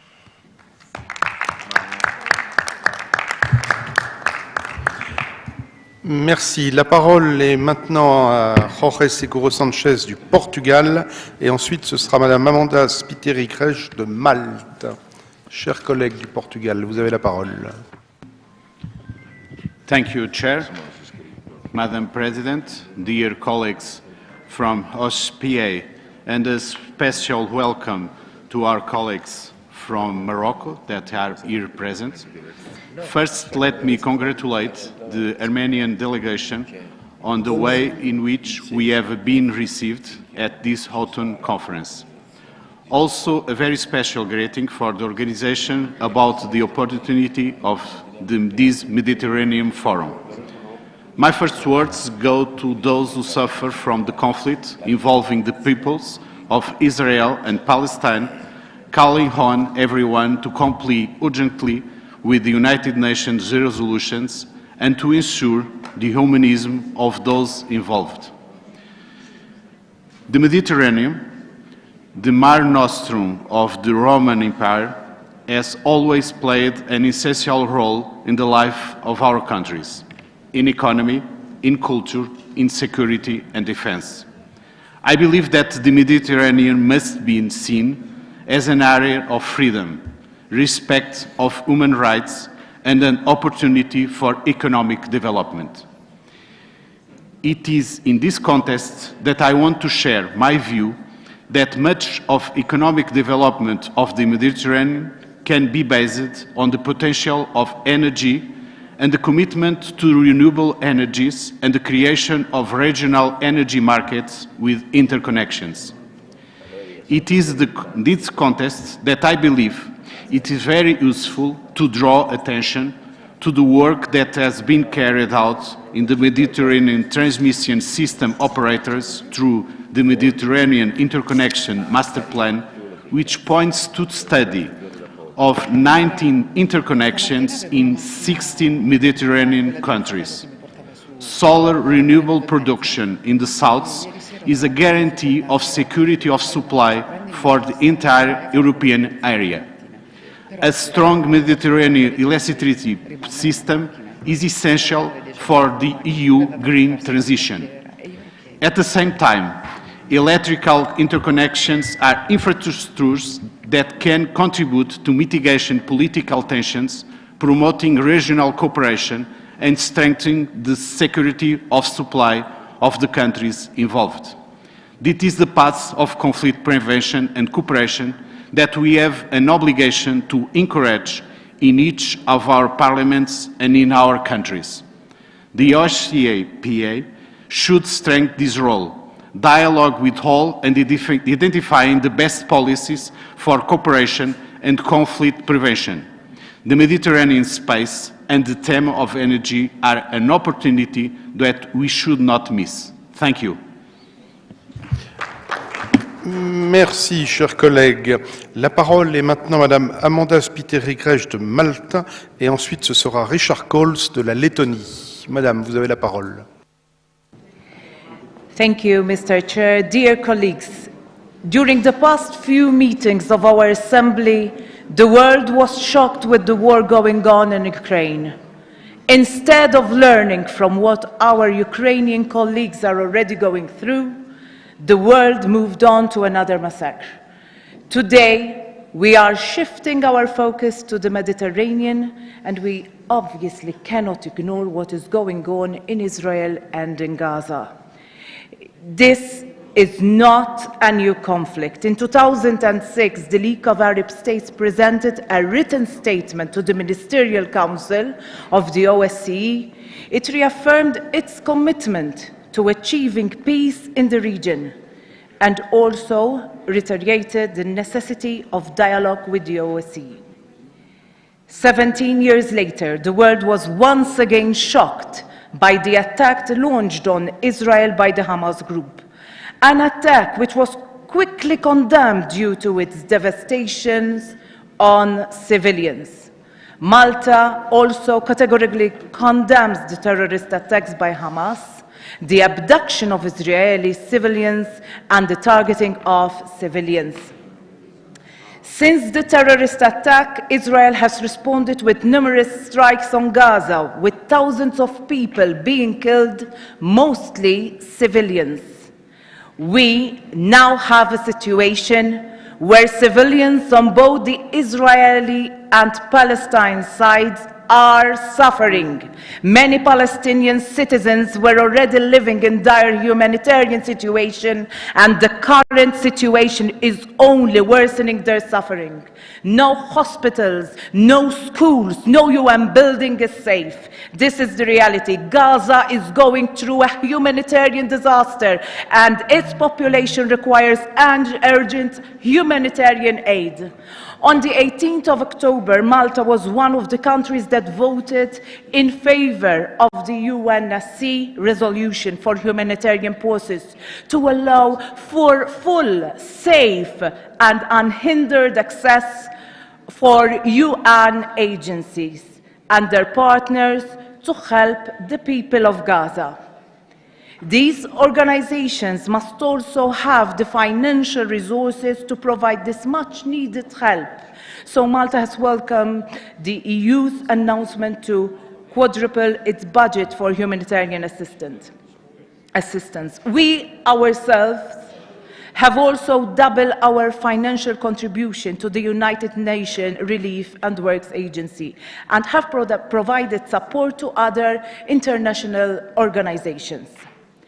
All this talk looks good on paper, but we need to face the reality that people are suffering. In this very room, we have people who have or are still suffering the effects of war. We have people whose relatives might be fighting a war, people whose relatives might have been abused or displaced.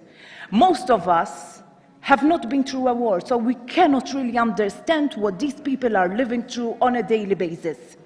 We can offer words of sympathy and support, but it is not enough. We are here in an international forum that can make a difference. We have roles in our national parliament where we can also make a difference. Let us not stop at words, but we need to work on a practical level to alleviate the hardships and suffering so that many people are going through war as we speak. And let's not forget children, families, innocent civilians that are paying the highest price. We should unite all our forces to protect innocent civilians. It is our duty. Thank you.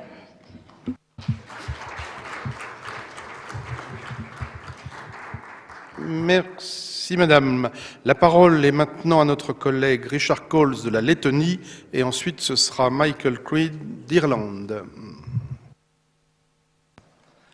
Thank you, Mr. Chair, and thank you all who are involved in this important debate. I have to start with that we kind of only focus on 7th of October and the atrocities that Hamas terrorist organization has inflicted on the state of Israel. But I have to remind, it's actually ongoing war also, attacks from Gaza, from Hamas. Yesterday, 25 rockets. Since the 7th of October, we see more than 10,000 rockets being launched and continues to be launched. It's not only from Gaza Strip, we see from Lebanon, 1,000 rockets. And no one talks about that because the argument is, well, Israel has the Iron Dome. Is that an excuse for a country to be attacked? And attack not on the military sites, but wherever the rockets are flying. Why I'm saying this? Me, myself, I was in Israel just a week after the atrocities Hamas conducted, on 16th of October. I visited Reim Kibbutz. I visited the Nova Festival venue place. I saw the atrocities that the Hamas terrorists committed, the barbarity, the execution, the rape, it's hard to describe. When you see it, it really affects you. And what we are seeing right now, we see the arguments. It's not proportional reaction. How can you actually talk about proportionate action? Does Hamas actually give warnings to Israeli people that we're going to launch rockets? Actually, on the contrary, Israel is doing that, informing that there are legitimate targets where Hamas is hiding behind the civilians, that will be a legitimate target of the Israeli Defense Forces. They give the time to leave those premises. They try to create humanitarian corridors.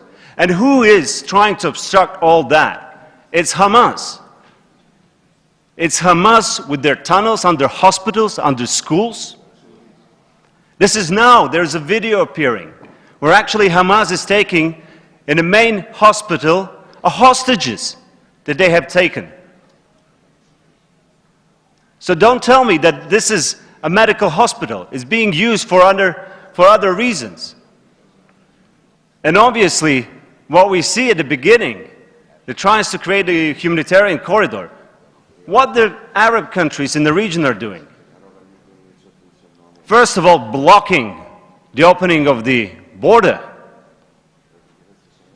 Then, one after another, announcing, we're not going to take not a single refugee. What attitude is that? In the meantime, Arab countries in the Gulf are harboring Hamas leaders who live in their wealth and luxury lifestyle. In the meantime, saying, people in Gaza, remain in your position, fight for your freedom. What is this? I mean, what we have to understand, this is not isolated conflict. This is not between Israel and Palestine. This is far beyond that. We see the regional hegemon, Iran, with its proxies, be it Hamas, be it Hezbollah, are pulling strings. And we have to ask the question, what triggered 7th of October? What were the reasons? Who benefits from that? Because as we all know, Israel has been engaged in facilitating peace in the region through Abraham Accords. There have been successes with Saudi Arabia, with United Arab Emirates. Obviously, that endangers certain regimes in the region. Because only existence, for example, for Iran's regime is Islamic revolution. And this is where we have to look at this. I absolutely understand when we talk about humanitarian aid. But then, let's look what is happening. Who is stealing the humanitarian aid in Gaza? Hamas. UNRWA, the UNRWA agency, posted on Twitter that gasoline, other aid that they provided has been stolen. In the same day, they're deleting that tweet. Come on, let's just open right now eyes and understand that there's a huge disinformation involved as well in current times. To say that there is no support in aid in the hospitals, Israel providing incubators for infants. Who else is any Arab countries providing that? Humanitarian aid for the past 15 years. The main donors, US, European Union, Arab countries, zero. Let's just call spade a spade. And it's nice to have my apologies, Chair. I am abusing time. I will finish here. Thank you. Thank you, dear colleague.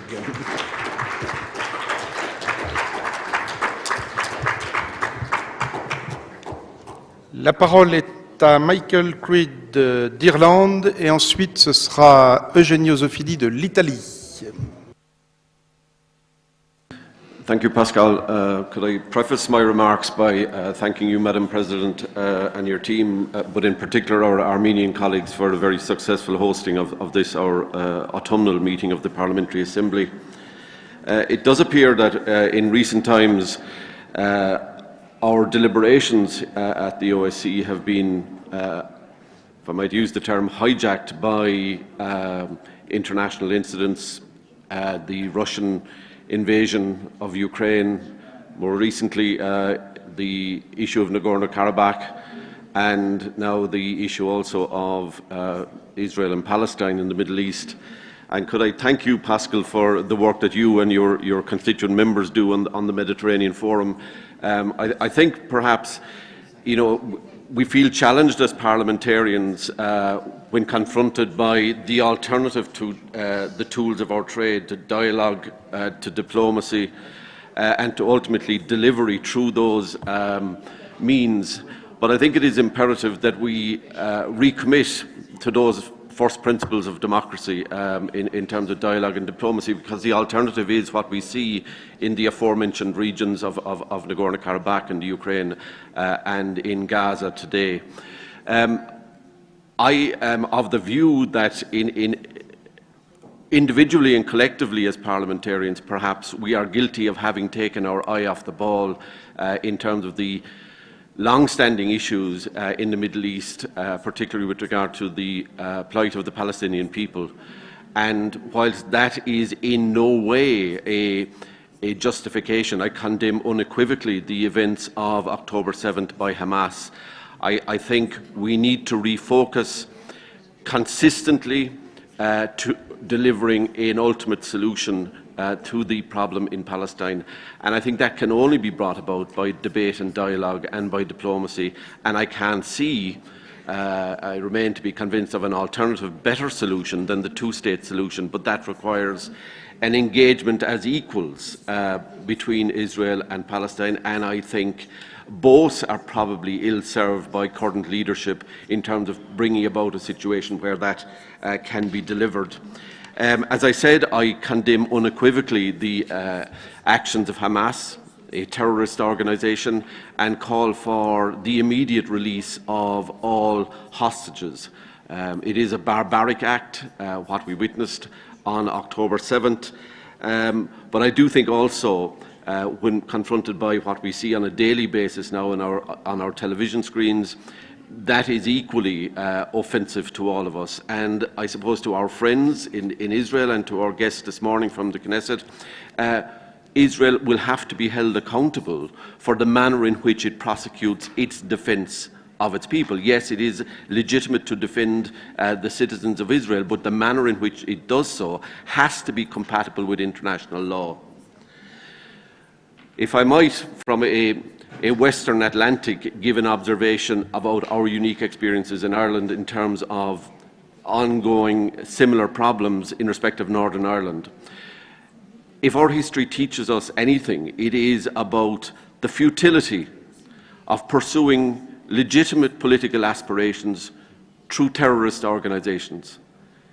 It does not work. It will not work. The interests of the Palestinian people are best served by engagement in true democracy and a clear articulation as equals to bringing about a long-term solution, statehood for the Palestinian people, the two-state solution.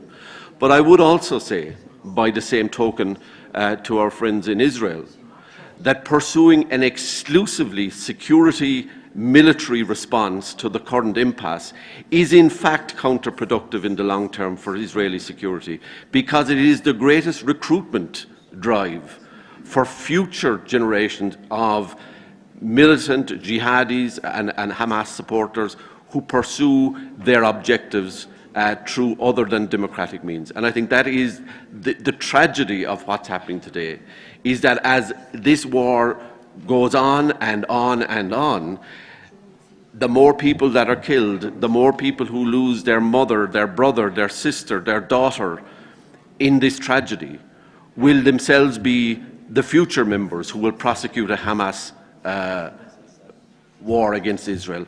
So I think it is imperative that there is a ceasefire. To paraphrase the words of a former Irish Premier, Irish Taoiseach Albert Reynolds, who's afraid of a ceasefire? Nobody should be afraid of a ceasefire. We need urgent access for humanitarian aid, for food, for fuel, for clean water, for medicines into Gaza. But we also need the breathing space so that the tools of our trade, diplomacy, dialogue and delivery can take centre stage. Thank you.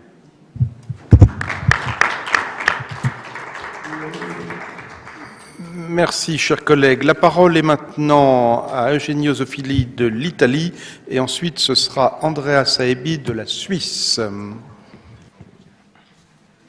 Cari colleghi, grazie Presidente. Ringrazio innanzitutto la delegazione armena e il suo capodelegazione Sargis Hamdanian per l'ospitale e attenta accoglienza. Grazie veramente di cuore da parte della delegazione italiana. Ieri la nostra delegazione ha fatto visita e deposto dei fiori al memoriale del genocidio armeno. Colgo l'occasione per esprimere solidarietà e vicinanza al popolo d'Armenia, auspicando che possano presto concretizzarsi i processi di pace per la grave situazione in Nagorno-Karabakh. In quest'ultimo giorno dei nostri proficui lavori rivolgo un grazie particolare al Presidente Pia Kauma per aver dato impulso con sollecitudine ai lavori dei comitati ad hoc e alle rappresentanze speciali. Il Forum sul Mediterraneo ci offre oggi un'opportunità preziosa per discutere e affrontare le questioni più urgenti e complesse che riguardano da una parte il fenomeno migratorio e le notevoli tensioni cui è sottoposta l'intera area, Italia in primis, e dall'altra il concetto più ampio di Mediterraneo sicuro. I confini dell'Europa coincidono ormai con quelli dell'Italia. La geografia ha posto il nostro Paese, l'Italia, al centro del Mediterraneo, circostanza che ne ha fatto nel corso dei secoli un crocevia di storia, culture, tradizioni e idee. Oggi, tuttavia, proprio da questa sua collocazione derivano sfide senza precedenti. La pressione migratoria ha raggiunto proporzioni allarmanti. Il numero di coloro che vorrebbero venire in Europa supera ogni possibilità di accoglienza. La criminalità organizzata prospera, alimentando flussi massicci di immigrati irregolari che stanno mettendo a dura prova i sistemi di sicurezza, anche sotto il profilo della prevenzione e della lotta al terrorismo, la solidarietà e la coesione tra le nazioni del nostro continente. Per alleviare la pressione gravante sulle sue coste, in passato il governo italiano ha fatto ricorso anche alla diplomazia ed è tornato a farlo anche recentemente, in particolare tramite la sottoscrizione di un accordo bilaterale per la gestione dei flussi migratori con l'Albania, Paese che ringrazio per l'attestazione di amicizia che sta dimostrando, a riprova della necessità di un approccio globale e collaborativo al fenomeno migratorio. Bisogna evidentemente fare di più, espandendo l'area della collaborazione internazionale per affrontare le cause profonde delle migrazioni, per promuovere la stabilità nei paesi di origine e di transito e garantire una gestione dei flussi migratori che sradichi il traffico degli esseri umani, da cui trae linfa vitale il crimine organizzato. Occorrono investimenti nello sviluppo economico-sociale delle regioni di provenienza dei migranti, ma di una scala che è inaccessibile ai singoli Stati europei. Serve quindi una cooperazione più forte e più ricca. Dobbiamo lavorare insieme. Alla guerra russo-ucraina, e qui ribadisco la piena solidarietà mia personale della delegazione italiana e dell'Italia a Kiev, che ha riflessi anche sul Mediterraneo, si è aggiunto il 7 ottobre il nuovo conflitto scoppiato in Medio Oriente, che non solo sta comportando di per sé un aggravamento diffuso della minaccia terroristica, ma ha riportato alla luce tendenze antisemite che speravamo di aver consegnato al più triste passato. Va detto con chiarezza che nella nostra società non può esservi posto per l'antisemitismo. Desidero altresì confermare la vicinanza ed il sostegno dell'Italia ad Israele, paese partner dell'OSCE e faro di democrazia in Medio Oriente, brutalmente attaccato da un'organizzazione terroristica, Hamas, che non può in alcun modo considerarsi un legittimo belligerante. In questa difficile circostanza, colleghi, io credo che Israele meriti tutto il nostro sostegno, riconoscendone il diritto all'autodifesa nella speranza di giungere un giorno finalmente alla pace, secondo la formula dei due popoli, due stati, nella quale tuttavia non deve esserci posto per alcuna organizzazione terroristica. La guerra perpetua è un orizzonte da scongiurare. Per concludere, permettetemi infine un passaggio connesso al mio ruolo di rappresentante speciale per la lotta alla criminalità organizzata. Intendo dedicare particolare attenzione alla lotta al traffico di stupefacenti, fenomeno che segue le medesime rotte del traffico di esseri umani attraverso reti criminali che sfruttano anche la disperazione altrui. La criminalità organizzata e le mafie, nelle loro diverse declinazioni, sono minacce alla sicurezza globale, non ascrivibili solo a circoscritte aree geografiche o singole realtà, ma purtroppo diffusamente presenti nella nostra regione, Mediterraneo compreso. nel ribadire che queste organizzazioni devono essere perseguite con determinazione e condannate senza riserve da tutti noi, sono certo di poter contare sul vostro supporto e vi ringrazio per l'ascolto, rimanendo a vostra disposizione. Grazie.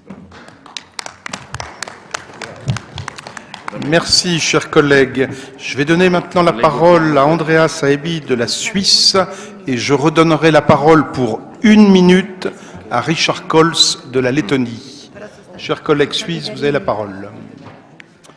Herr Vorsitzender, geschätzte Damen und Herren! Die Schweizer Delegation bedankt sich ganz herzlich Armenien für die Organisation, für die Gastfreundschaft und für die Hospitality. Wir hatten gestern Abend einen wunderbaren Abend.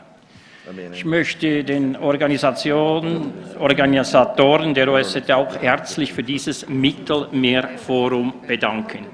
Ich staune aber ein wenig, wie viele leere Ränge bereits hier sind und wie viele Delegationen bereits abgereist sind. Ist das bereits eine Gewöhnung an Konflikte? So darf es nicht weitergehen, meine Damen und Herren. Hier schließt sich für mich persönlich auch ein Kreis. Ich wurde international politisiert mit dem Vietnamkrieg, mit dem Sechstagekrieg.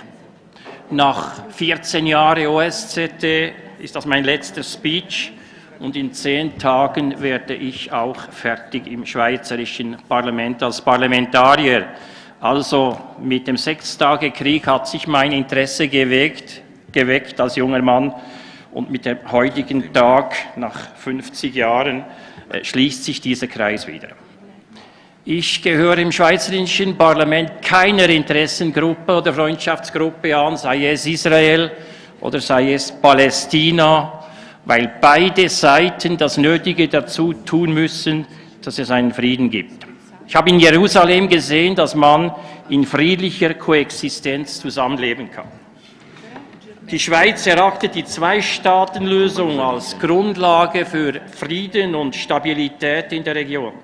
2 demokratische Staaten, Israel und Palästina, die Seite an Seite in Frieden innerhalb sicherer und anerkannter Grenzen leben. Der bewaffnete Konflikt im Nahen Osten hat, es wurde bereits mehrfach gesagt, verheerende humanitäre Folgen für Israel. Das besetzte palästinensische Gebiet und die betroffenen Nachbarländer. Unsere Regierung hat dem Parlament zusätzliche Mittel in der Höhe von $100 Millionen für humanitäre Nothilfe für die ganze Region beantragt und wird es sehr wahrscheinlich auch erhalten. Die Mittel sind vor allem für die Rotkreuz- und Rothalbmondbewegung, die UNO sowie internationale Nichtregierungsorganisationen bestimmt, die im humanitären Bereich tätig sind. Diese Organisationen bieten konfliktbetroffenen Personen Schutz und Unterkunft und versorgen sie mit Grundnahrungsmitteln, Medikamenten und Hygieneartikeln. Seit dem 7. Oktober sind Tausende von Zivilpersonen ums Leben gekommen. Die Schweiz hat die terroristischen Angriffe der Hamas auf die israelische Zivilbevölkerung auf das Schärfste verurteilt, meine Damen und Herren. Stellen Sie sich vor, ich denke einmal an meine Großkinder, der 5-jährige Robin oder die 2-jährige Amuk ist irgendwie in einem Gang gefangen, man weiß nicht, wo sie ist sie sogar unter einem Spital oder unter einer Schule gefangen genommen. Das kann es doch nicht sein und wir fordern die sofortige Freilassung dieser über 200 Geiseln. Wir wissen, die humanitäre Lage in Gaza ist katastrophal. Gemäß Schätzungen der UNO von Mitte Oktober beläuft sich die Zahl der Binnenvertriebenen im Gazastreifen auf 1,4 Millionen. Auch im Westjordanland ist die Lage instabil. Der Konflikt im Nahen Osten droht die ganze Region zu destabilisieren, vor allem bei großen zusätzlichen Fluchtbewegungen aus dem Gazastreifen. Die Zahl der Menschen in der Region, die auf humanitäre Hilfe angewiesen sind, wird wahrscheinlich weiter steigen. Also tun wir was, es ist höchste Zeit. Besten Dank.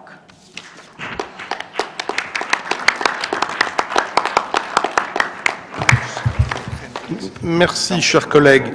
Je donne maintenant pour 1 minute la parole à Richard Coles, qui voulait nous faire une conclusion, et ensuite ce sera Kari Henriksen de la Norvège. Thank you, Chair. Very generous of you, and really thank you for giving this 1 minute. Just reflecting on the call for the ceasefire, I will quote Golda Meir, the former Prime Minister of Israel, that said at the time, if the Arabs would put down their weapons, there would be peace. If Israel's putting down its weapons, there is no Israel. It's simple as that right now in current conditions. For ceasefire, obviously, that gives additional time for Hamas to regroup. And obviously, we see the foundations for the Hamas is actually to abolish the state of Israel. That's the main core. And that leads me to the invitation to have political dialogue. Well, what we are inviting, to have political dialogue with the terrorist organization, that's something says about us. Of course, there is the Palestine Authority, the Council in the West Bank. Right now, our president is on a visit to Israel and also visiting West Bank, meeting Mahmoud Abbas. This is where we have to seek the political dialogue and bring other Arab countries in a play to facilitate the peace in the region. And last point I wanted to make, Mr. Chair, that is very important, that was raised by Belgium and Italy, is the rising anti-Semitism, not in the region, but globally, in Europe in particular. What we saw last month in Dagestan, the purge, actually, something that recollects the 20th century, 1938, Kristallnacht, where actually the masses were going after, Jews. The houses are painted with insignia as well. So we are on a very thin ice, and I think we should not allow. If we are really vouching to say never again, this is the time. This is the time. Thank you. Très bien, chers collègues. La parole est maintenant à Kari Henriksen de la Norvège, et ensuite ce sera Madame El Hassani du Maroc. Thank you, Mr. Speaker. Human rights are fundamental and universal. I recognize Israel's right to defend itself. I also recognize the Palestinians' right to fundamental human rights, and I condemn terror no matter what organization or group is responsible for it, Hamas, ISIS, or individual persons. 30 years ago, Norway hosted negotiations which many hoped should be a solution to the then Israeli-Palestine conflict. It was possible to change the situation then, as it is now. Now peace is needed more than ever. More than 12,000 have died, hostages are taken, and cities destroyed. The weapons have to be replaced by political solutions. This is enough suffering on both sides. And that's why Norway voted in favor for the UN resolution. Now it is time to minimize the conflict. We cannot tolerate the risk of its spreading. Instead, we in the OSCE PA and as parliamentarians in our home parliamentarians and the international community should encourage talks and diplomatic approaches to reach a two-state solution. I think that is the best way forward to reduce anti-Semitism. I will summarize my statement in 3 points. First, the humanitarian situation must be solved. Water, food, health care must be provided to the Palestinians. Ceasefire is necessary to provide this, and hostages must be released. Israel and the international community must seek other measures than weapons to solve the crisis and plan for a two-state solution. 3, it's time to minimize the conflict. We must reduce the risk of it spreading. In this horrible book of human suffering, we need to turn over to a new page, as we did 30 years ago. There is no other option. Thank you.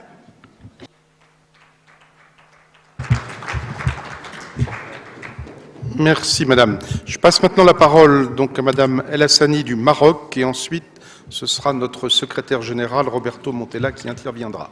Vous avez la parole, Madame. Merci, Monsieur le Président. Je tiens ici, au nom de mon pays, à remercier les voix libres qui se sont élevées dans cette salle et qui sont majoritaires, qui ont appelé au respect du droit international, la paix et l'humanisme. Ce sont des valeurs sacrées qui nous unissent ici au sein de ce forum. Le seul mécanisme apte à trouver une issue définitive à ce conflit qui a trop duré et que sa facture augmente et ne cesse d'augmenter avec le temps, à savoir plus d'effusion de sang, la montée de l'extrémisme des deux côtés. Ce n'est pas seulement du côté des Palestiniens, et cette fois-ci aussi une montée de l'antisémitisme dans le monde entier. Donc Israël doit se résigner et réfléchir et revenir au dialogue afin d'instaurer une paix durable basée sur deux États indépendants, la Palestine et Israël. Merci. Merci, Madame. Monsieur le secrétaire général, c'est à toi. Thank you. Merci Pascal. Non, c'était juste pour remercier tout le monde pour ce débat et pour l'opportunité de ceux qui sont restés ici de discuter de ça. Aussi, à la fin de ce débat, on va faire un communiqué de presse qui cherche de contenir toutes les différentes aussi positions qui sont été exprimées ici. Mais je décidais de prendre la parole surtout pour une autre chose. Je viens d'écouter le chef de la délégation suisse, que ça c'est sa dernière rencontre à l'OSCE, à l'Assemblée parlementaire de l'OSCE. Donc je voulais dire à Andrea Zebi, merci beaucoup pour ton travail dans l'Assemblée parlementaire. Tu étais chef du Parlement suisse, tu as participé à beaucoup de rencontres ici.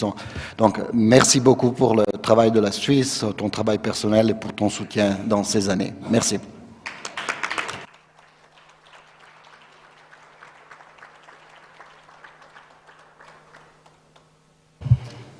Merci, chers collègues suisses. Donc, je passe maintenant la parole à notre présidente Pia Koma.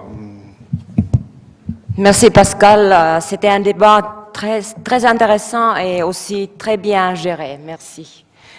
Dear colleagues, it is obvious that the conflict between Israel and Palestine is polarizing. It has been the topic of heated debates for more than 75 years. It is a conflict which inflames many other divides in our societies, between left and right, between young and old, between religions, between ethnicities. Bearing this in mind, I certainly didn't even expect that this debate would lead to a consensus, but there are things that I'm sure we can all agree on. First of all, the 7th October terrorist attacks must be unequivocally condemned. They have no justification. Hostages must be released. We appreciate Israel's efforts to share as much information as possible on these attacks to combat denialism. Second, Israel has the right to self-defense.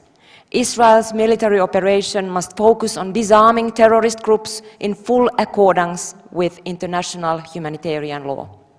Third, we are all deeply concerned about the dire humanitarian situation in Gaza and its devastating effect on women and children in particular. Four, it is our collective responsibility to protect human life and human dignity. Humanitarian pauses must allow assistance to reach those in need.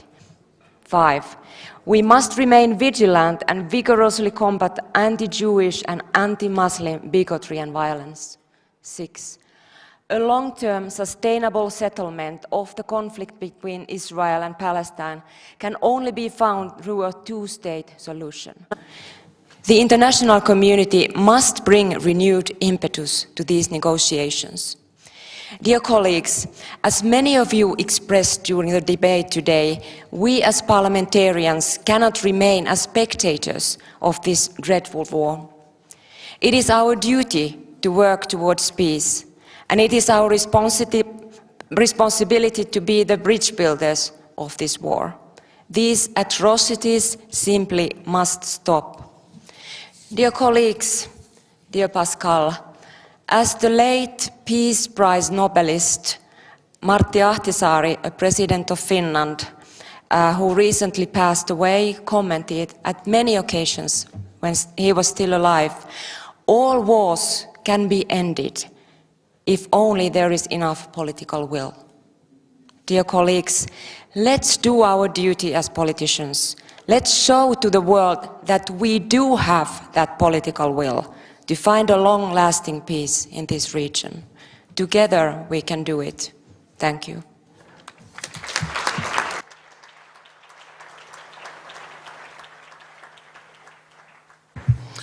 Merci Madame la Présidente, merci cher Pia pour tes conclusions qui sont bien évidemment aussi les miennes.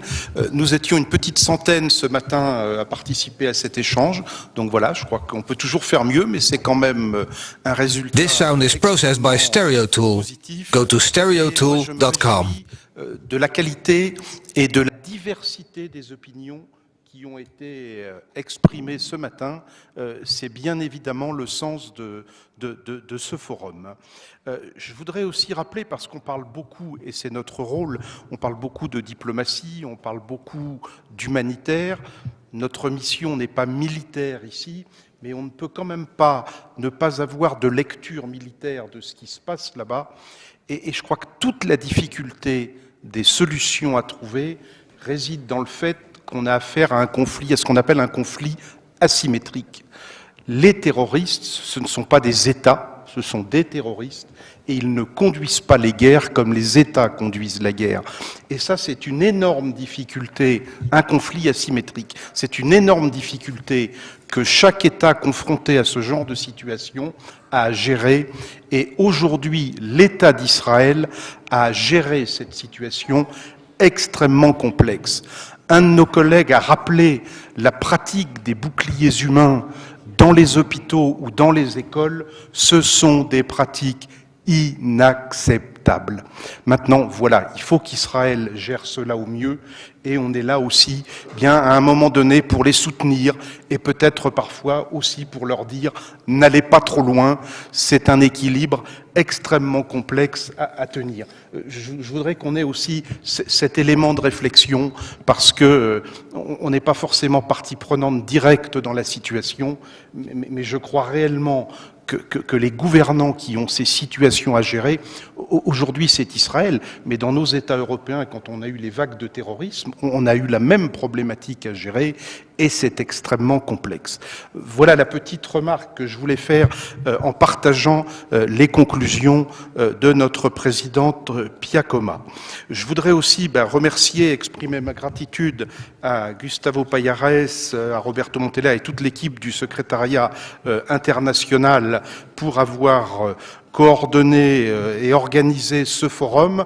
Et s'il le veut bien, je voudrais demander à notre collègue et ami Sargis de bien vouloir nous rejoindre ici. Je voudrais lui remettre un petit cadeau pour le remercier et remercier l'Arménie de ce formidable accueil pendant ces 3 jours.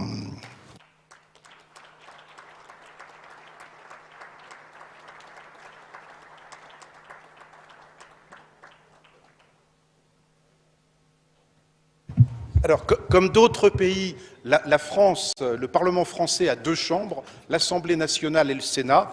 Donc, cher Sargis, voilà un petit cadeau de l'Assemblée nationale, de la part de mes collègues députés, et voilà un petit cadeau du Sénat. Voilà, en tout cas, c'est le remerciement de la France pour ton accueil remarquable. Et c'est réaffirmé aussi...